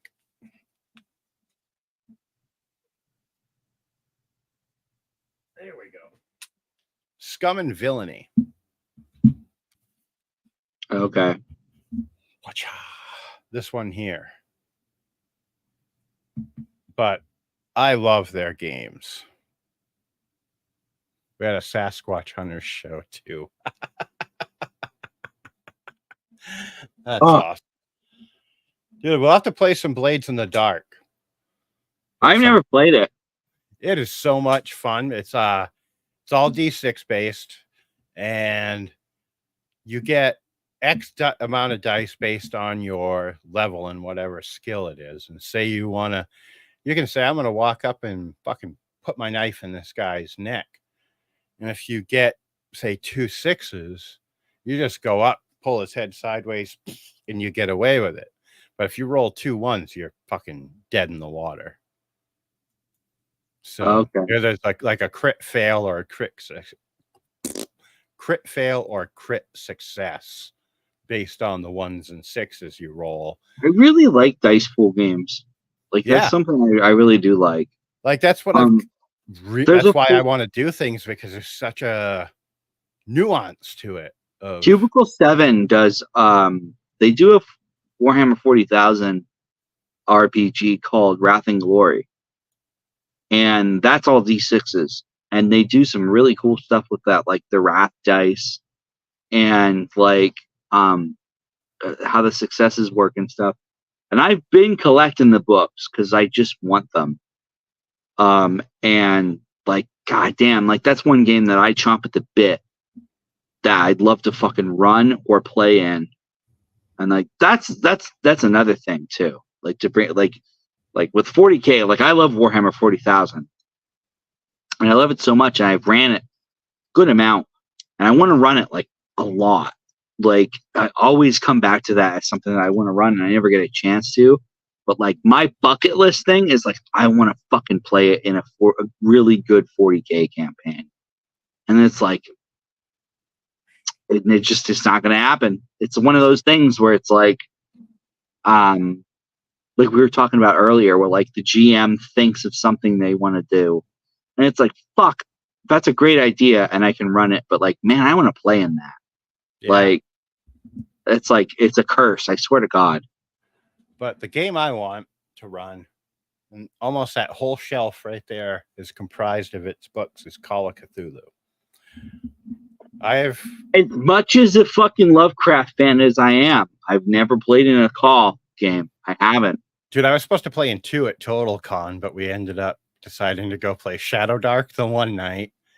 And yeah, I remember that. You said that. I remember that now. The second night, I don't remember what the fuck we ended up doing. I think we were just beat Saturday night and decided. Yeah, I think we were. And we went home or went back to the Airbnb and we're just like, yeah, I'm not going. Yeah, because it was like that game. Yeah, it was late as shit. Well, that was the night we actually played in Hambone's game. Yeah. That we played, the Sunrise Express. I'm fucking it up. I hope he doesn't watch this because I'm going to look like a complete asshole. But, yeah. I keep getting tired. Is that what's happening here? No, I keep wanting to say Sunset Riders, and that's a fucking video game, I think. Yeah. Like, dude, I've especially like the last couple days, I've talked to so many people about so many games that it's like I've got this constantly spinning Rolodex of game names. I couldn't even fucking come up with Scum and Villainy, which I've played, and I'm like, fucking whatever. I don't even remember what I called it the first time. Some Frontier Scum, which is a completely different game.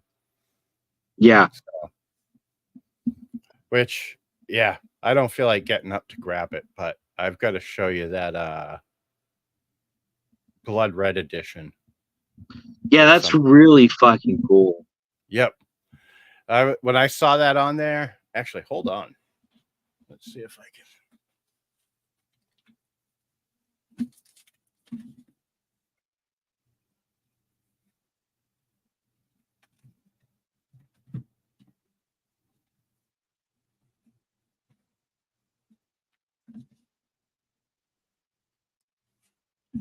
I've got a lot of fucking games, I realize, when I I've got them stashed everywhere, but I got the album with the Frontier Scum Kickstarter they had.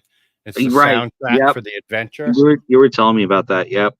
I haven't opened it yet because I can't play it, but it's white with a bunch of blood splatter on the album.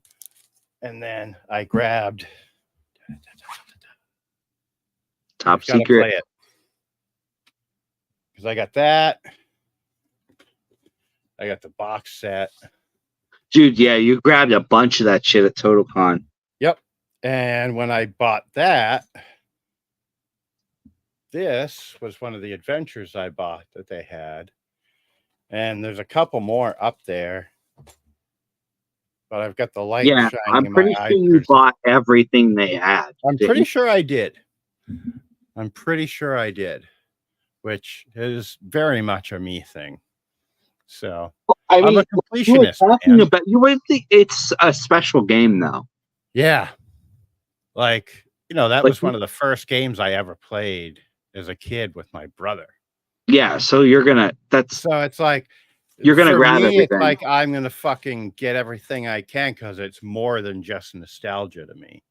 Yeah, it's there's like, something you're connected with the game itself. Yeah. Like my brother and he would just make shit up. And like I know we didn't play by the rules because he was playing it, he was running it for like a 7-8-year-old kid. And I was basically like James Bond. So I knew James Bond's watch could do cool shit. He had the Aston Martin that could do cool shit, and he was a badass. And that's basically what I would play, and he'd run me through it. I don't think I ever died once in his game because I was like 8 and I was a fucking super sensitive little kid. But yeah. And now I see it, and I'm like, when I saw that there, I was like, oh my fucking God. Like, I was just like, they have re-released that game. I'm getting everything they have. Like, I went out in the hall and I called Kim and I'm like, I'm about to drop $200 on all this stuff. Are you cool with that?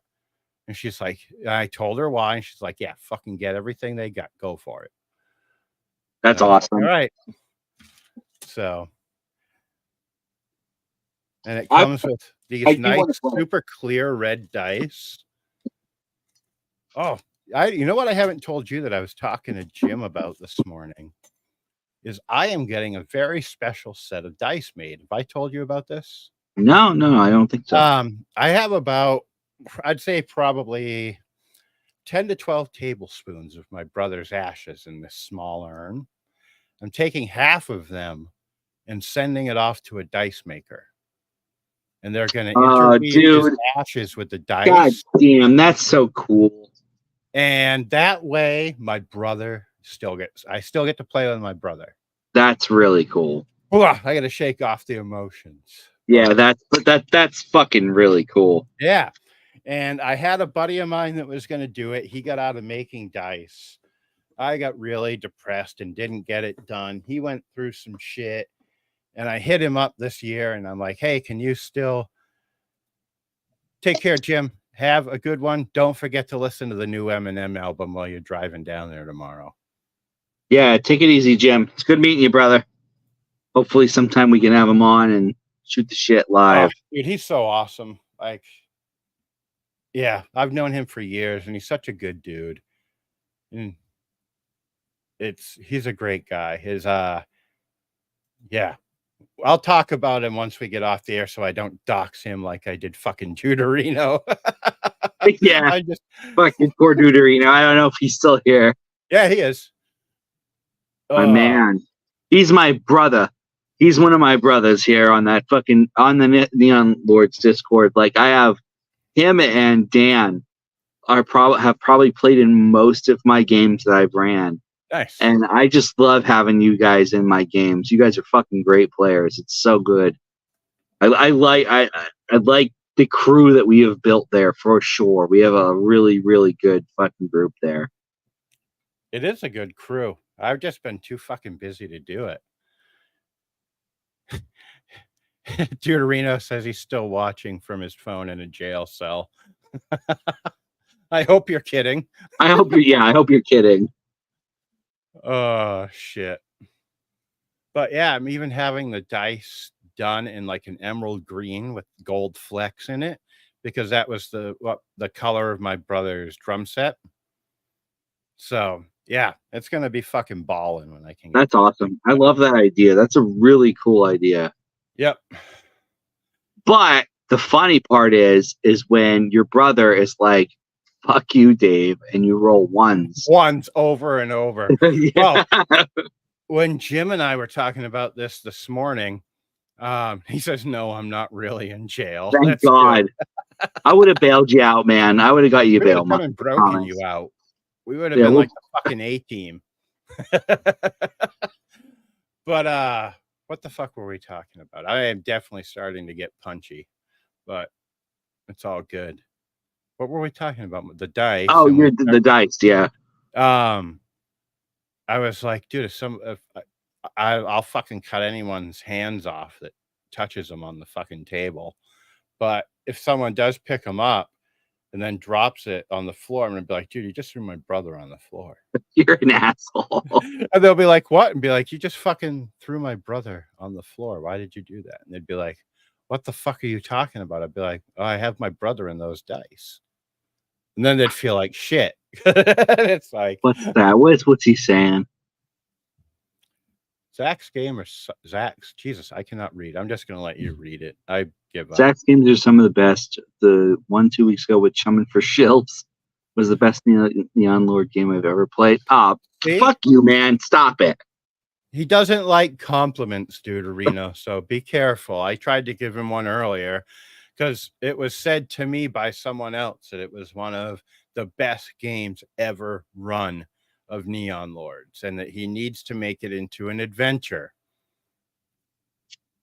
God damn it. So, hey, they push me. Like I told Brian yesterday morning, technically, that I was finally getting off my ass and working on a Shape in the Darkness more. And he's like, awesome, dude. And I'm like, fuck yeah. So that's awesome. Yeah, I've ran some pretty radical stuff.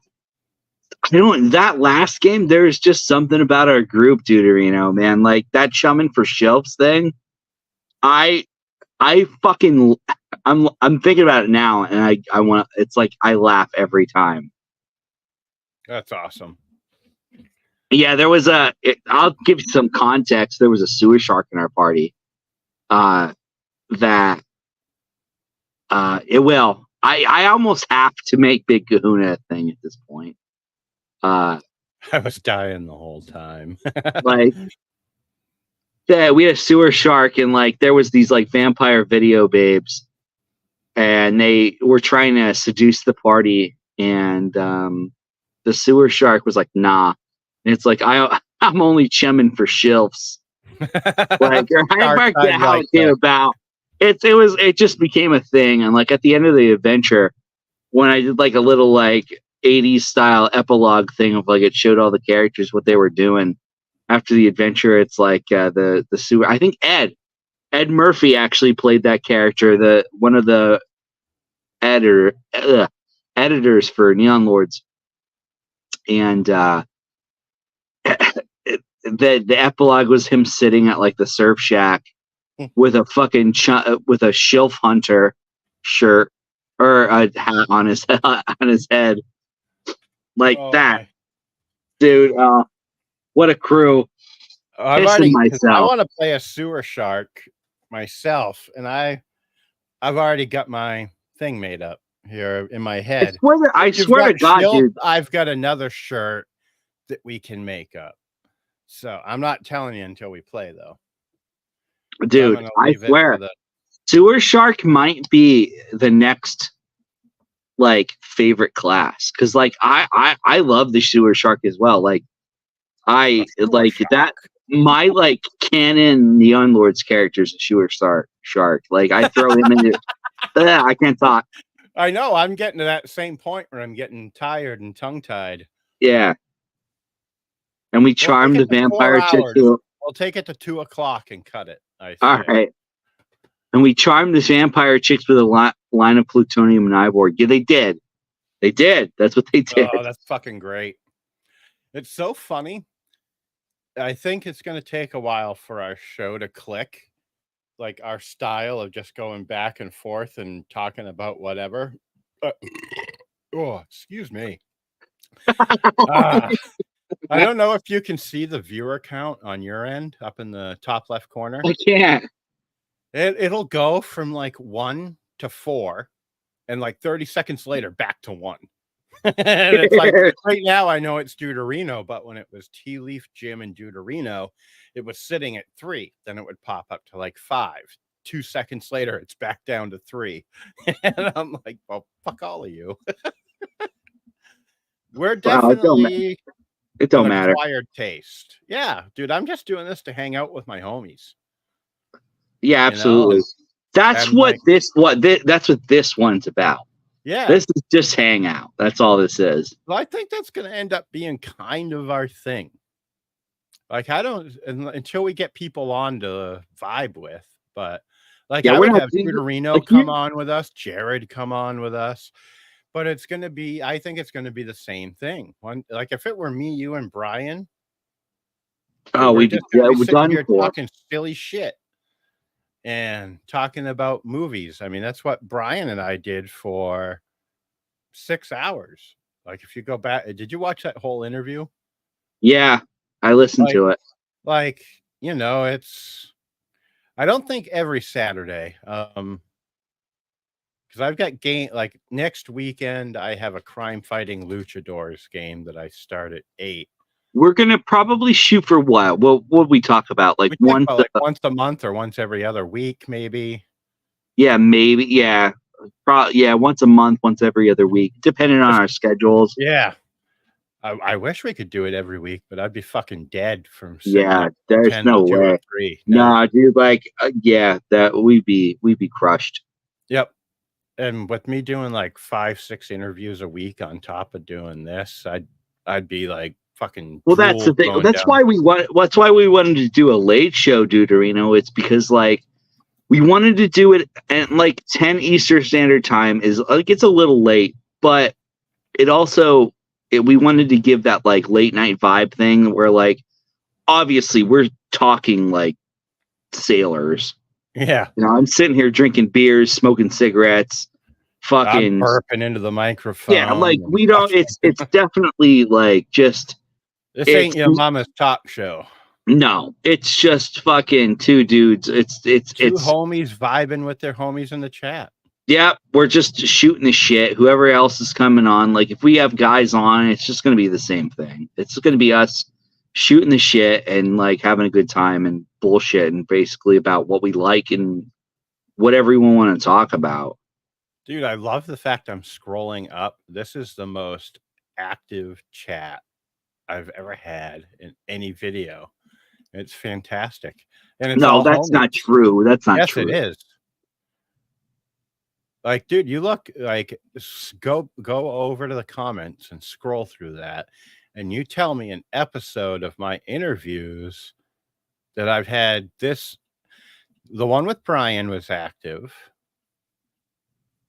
Some of our crime fighting luchadors, I can't think of a single episode I've done where it's been this interactive. Well, I think a lot of it has to do with StreamYard too. Yeah, and it's like you're not. It's not interview format like what you do. You know what I mean? It's just us hanging out. Right. And it's like Deuterino said. It's just like 2 seconds. Like the chats we have on Discord. Yeah, pretty much. It's just like when we talk, whatever. Like I'd let that's another thing that I gotta talk to Brian about is like we do community chats on the Neon Lord Discord, and we haven't done one in a while. Where it's this, but it's just not live streamed. It's just Right. us getting in Hanging touch out. with the Neon. It's a news update. And then They're it's just going a all chance day to in hang that out. chat. I don't know if you have notifications turned on for Discord. Dude, that Discord is the best thing ever. People are always jamming out, talking about stuff. Like, I'm very proud of what that Discord has become over the last like year or whatever. Like, I don't, and when I say proud, I didn't make it, but you're a very big part of it. Well, I'm the community Moderator. manager. Yeah, moderator. You know, I love the fact that you don't like that and you're the community manager. I think that's the most wonderful thing. I fucking hate it. Hate it. Like, I'm not. Yeah, I don't moderate shit, really, and I don't have to because like everybody's so cool. Like everybody's really cool. Push the assholes out if they come in. Oh, kidding me? Like, they're done. Yeah.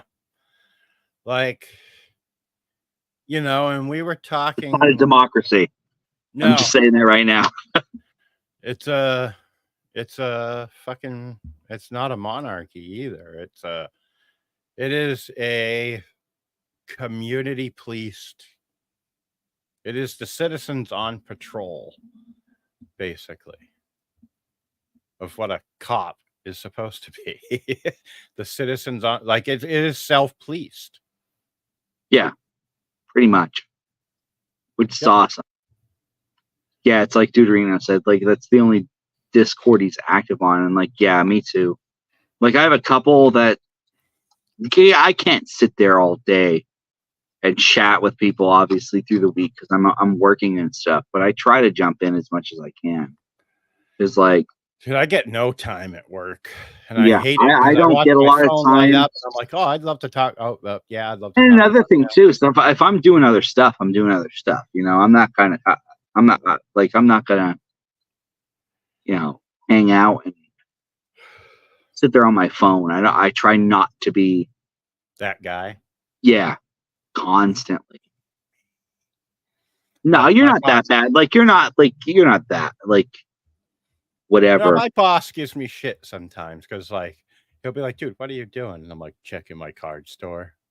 And he's like, he'll shake his head at me. And but, you know, even he's told me, he's like, dude, I'm so hyped with what you're doing with the cards. Well, it's a big deal. Well, you know, when he hired me, our first meeting, we sat down and we talked, and he goes, you know, I want to tell you something right now. He goes, if within 3 to 4 years of working for me, with everything you're going to learn, he goes, if you don't leave here, I'm going to be disappointed in you. Whoa. You jumped in and jumped out. That was weird. Yeah, I saw that. Yeah. It happened to you too. Weird. I wonder if there was like a weird little, we've had thunderstorms rolling through, so I wonder if we just hit a weird little brownout. A little blip. Yeah. But he had told me, he's like, if you don't leave here within 3 to 4 years, I'm going to be disappointed in you. And I've never had a boss say that to me. Yeah, that's kind of cool. Yeah. And like, he's been such a fucking great mentor for me. Like, that's, oh, okay. I was making sure Deuterino hadn't said anything either. That was just really weird how we both bounced out and back in. It's got me weirded out now. The CIA is fucking watching. They're like, we already got a hot tip on these guys. We got to go get them. But yeah, we're talking about top secret, and now they're going to come kill us. Yeah, I know. I show like one book that says New World Order on it, and they're like, fuck these guys. But yeah, it's so weird. Like, when I was doing, that's like with the Kickstarter fulfillment stuff we want to do, it's so weird. Like, stuff keeps popping through the chat, but nothing. Oh, okay. It's because you said my real name. Yep, they're fucking coming after us. Run, Deuterino. Get out now. They're coming in the door. FBI, open up. Yeah. Oh, dude, it makes me think of what we were talking. We have to do what we were talking about offline the other night. You need to go out in your garage for one of these episodes. If you remember what we were talking about. Oh, yeah, okay. Yeah, we've got to do that because it would fucking be so hilarious to just do that. And see, we just went from 2 to 1 in like 30 seconds. It was great. But we're not going to be for everyone, man. Oh, yeah. I wouldn't even worry about it. Yeah, there's a weird lag time on when streaming onto YouTube because I've got to watch how I say this because they will flag it. I've heard that unalived themselves on a live stream. And ever since then, there's been about an 8 to 10 second lag between what Deuterino is hearing, what we're saying, and when they're responding. Oh, okay. Yeah. All and right. It's all because of a few folks that did that on live streams, which obviously you don't I want. didn't That's even know fucking- that. I thought that was That is fucking like it's- tremendous if that's true. That I couldn't imagine watching a live stream and that happening. That would be the most fucked up thing to see. Oh God, no. No.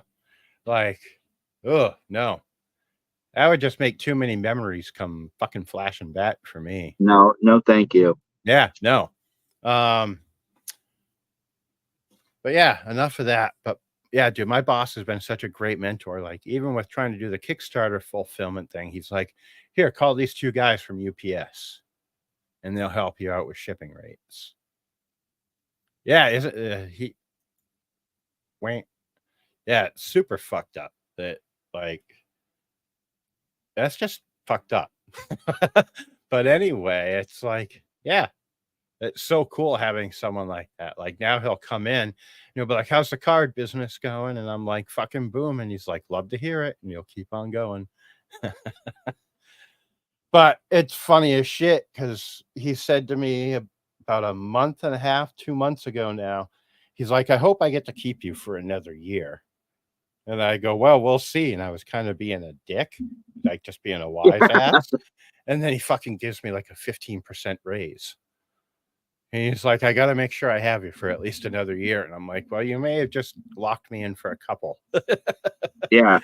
You know, because, dude, the job is supremely depressing at times. I And can't. Deuterino, if you I don't can't know- talk. I can't talk about my my shit online. So I have to keep that. Yeah. I mean, for me, it's Well, you know, off stream what I do, but right. Yeah. And I understand why you can't. But for me, I work for a cremation urn company. And it's kind of, when I tell people that, they're like, yeah, that tracks with you. And I'm like, well, thanks. What am I fucking Lurch from the Addams Family? Where I'm like, hello. the fucking Undertaker, like, Yeah. fucking, I wish I were the Undertaker because then I'd be rich. dude, he's so badass. I watch he has a podcast on YouTube now. We're not even fucking talking about games at this point. Yeah. We're just talking about bullshit. Yeah, we got but- 13 minutes left, so we're fucking pulling out the stops and unleashing the Kraken. Yeah, you got to watch The Undertaker. He has a podcast on YouTube now. It's Nice. awesome. It's really awesome. Got to watch it. I really love the fact that we've gone 4 hours. Oh, it's been nothing. Yeah. Well, it's like even with Dr. Bowers this afternoon, I could have talked to that dude for hours. He was so fun to talk to, and he actually on his channel, PhD and D, because you know he's a doctor. He does so much cool shit. Like he narrates books, and he's got such a great voice for doing it. Oh, that's awesome. Yeah, and it's like I told him that Audible needs to hire him and fire like half of their narrative staff and just hire him. Dude, it was like a couple years ago. I tried to listen to Rainbow Six by Tom Clancy, and the narrator just put me to sleep bad. You know who? Are you a Stephen King fan? Not really. My Okay. fiance is though, like hardcore. He put a book out a few years ago called Nosferatu. I don't know if she's read it or not, but Kate Mulgrew narrated it, and it was the most annoying. Like, and it's not the fact that she was a woman. I've listened to plenty of books narrated by women, and they're fine.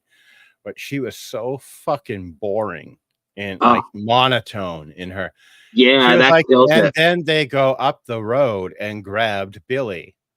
And it's like, bitch, inflect your words. Yeah. It's And like, like a good audiobook narrator like changes their voice for characters too. yes, even if it's a very subtle one, Yeah.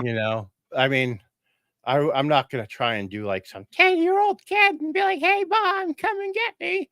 Yeah. Because I can't do it, but I could do the demon comes up into the house. Speaking of like book series, actually, there's like some dudes I want to shout out quick. The Forgotten Ruin series, I think you would really like. Nice. Forgotten It, Ruins. I'm going to write that down because I am not panning those through guys 4 are hours. awesome. I love the authors. I'm like I talked to Walt, one of the guys that has written one of the books. I Nick already forgot. I'm is thinking awesome. Forgotten Realms. Forgotten What is Ruin. Ruin? So the gist of these books is like essentially U.S. Army Rangers get sent into a D&D world. Oh, cool. So kind It's of like a fucking Delta Green type thing, or not really. It's a legit a D&D world. so going in there initially with firearms against like a dragon. I mean, they're That's going to run out of bullets that's eventually. actually well they had there's a thing that they can make more, but uh there you gotta check it out. One of the books is actually the whole book is about them taking down a green dragon. Nice. Speaking of book series, have you ever read Rotten Ruin? It's a No, zombie book series. Kim got it for me for Father's Day. I've still got to read it, but it's a 5-book or 4-book. I've got it buried in game books right now, so I can't see it. But it's either 4 or 5 books, but it's all about like from patient zero to the end of like mankind, basically. like the apocalypse, basically. Yeah. So That sounds really cool. Like I haven't read a lot of zombie book. Like obviously, like World War Z is like fucking up there for me. yep. Like when you talk about like if you're gonna talk about zombie books, but like there's not really a lot out there. But like yeah, Max Brooks, Zombie Survival Guide, fucking World War Z. He has another book out that I haven't There read. is an author to look up. Bowie Ibarra wrote a series of books. They're like 200-page half novels, I guess you'd call them, or micro novels, that are a series called Down the Road. And it all takes place in Texas and starts at the beginning of the outbreak and how the downfall of society from there. But yeah, if you like zombie books, check him out. He does a great job. I used to chat with I have him to all write the that time. one down too. Bowil. I'll throw it in the fucking. Yeah, just shoot me a message. I'm gonna throw it in the comments, and then I'll throw it up on the screen.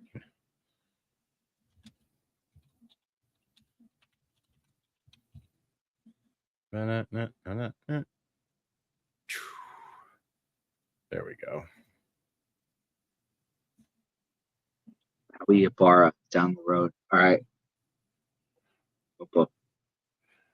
Um, You said you had a couple book series. What's the next one for you? Books.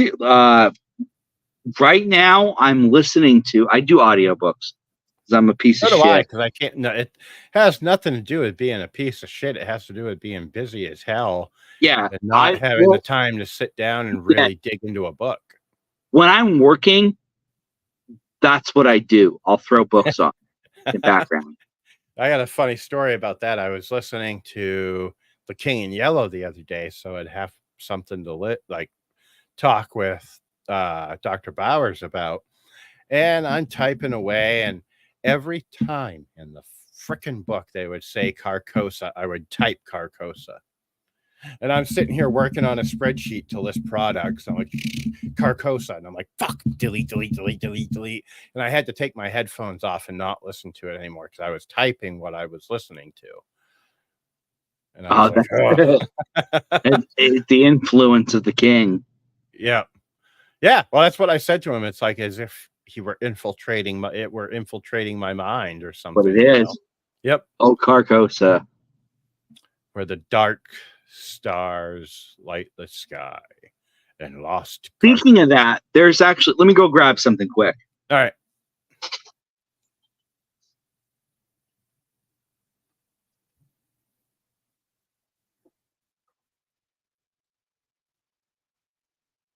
We're gonna get it's a little controversial because of the game it's written for, but this is one of the coolest books I have. Okay, it is a book. It's a weird science fantasy horror setting. I am unaware of the setting. Why is it controversial? It is Carcosa because it's for Lamentations of the Flame Princess, and I know some people get a little weird with that game. How come? Controversial shit that I don't really want to get into, and it's probably not good for us to talk about. Obviously, gotcha. I gotcha. It's bullshit, but this book is fucking awesome. If you like Lovecraft stuff, like this is one of the craziest hex crawl settings and books I have ever fucking seen. Like there's right in the front cover. Whoa, that's a big ass. That's hexes, by the way. Like that's crazy. Dude, this book is sick. I picked it up on a recommendation when we were at ShireCon. Man, dude, it's one of the best fucking things it's so cool. If you like Lovecraft, this is a book it's one of those that you need to pick up. And if you're into OSR stuff. LOTFP. Yep. It is a good one. It is a very good one. It is fucking so cool. Like a lot of people get a little hazy with Lamentations of the Flame Princess, but some of the stuff that has been written for it, if you like OSR, obviously it doesn't have to be. You don't have to do it with that game system. Like it's some of the shit. That's something you can mine for ideas. Yeah, this one is a big one. This book's awesome. If you like Lovecraft, if you like cosmic horror, that book is awesome.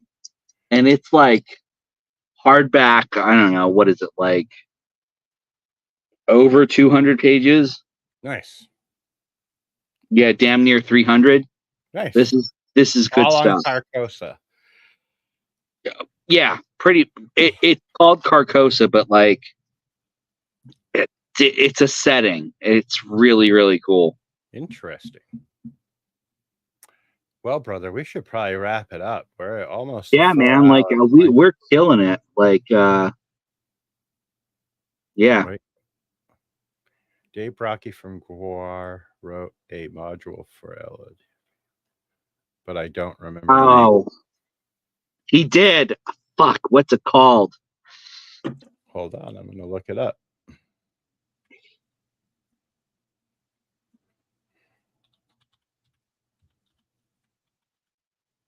I know exactly what you're talking about, Deuterino. Towers 2? I think that's what it is, yeah. Review of Towers 2, Towers 2. Yep, David Brocky, Guar, Wargul, and Job Bittman, the monster alphabet, and the one who watches from below. I love that fucking title, the one who watches from below. Oh yeah, that's a good one. All right. Well, Deuterino, thanks for hanging out with us tonight.